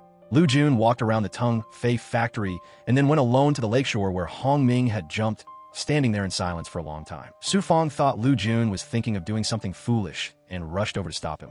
But he said he just felt frustrated and came here alone to get some fresh air. Back in his car, Lu Jun called Yin Hui, his heart full of guilt. He felt sorry for all the support and help he had received over the years. Yin Hui still chose to observe because he believed Lu Jun and the shareholders could weather the storm together. Early the next morning, Lu Jun signed and stamped the buyout agreement. Right as he was getting ready to go meet Guang Fa, he was surprised to see everyone already standing outside the door waiting. They took turns expressing their determination to get through the hardship with Lu Jun and tore up the buyout offers right in front of him.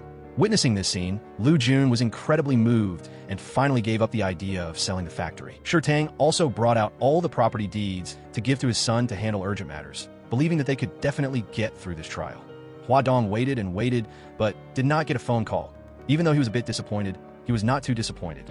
At least he saw that in this industry, there was still a group of people who stuck to their dreams. In the following days, Teng Fei factory gradually got back on track. Hua Dong and Qifan sent a wedding invitation to Lu Junhong Ying was sentenced to 10 years in prison for the crime of illegal fundraising. Tang visited regularly and brought photos of Tao Zi. Jiali's spirit also gradually recovered.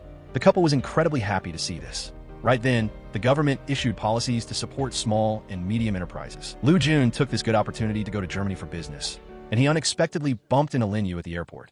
Although he highly recognized Lu Jun's business mind, Lin Yu still advised him to stock up on more real estate so he could develop his strength when the market warmed up again. However, Lu Jun still held firm to his original ideals. Before leaving, Lin Yu suddenly remembered that it had been 10 years since Lu Jun returned from Germany. Lu Jun recalled every moment since he first came home. Fortunately, he had not given up. Lin Yu also believed that the future of Chinese manufacturing belonged to people like Lu Jun.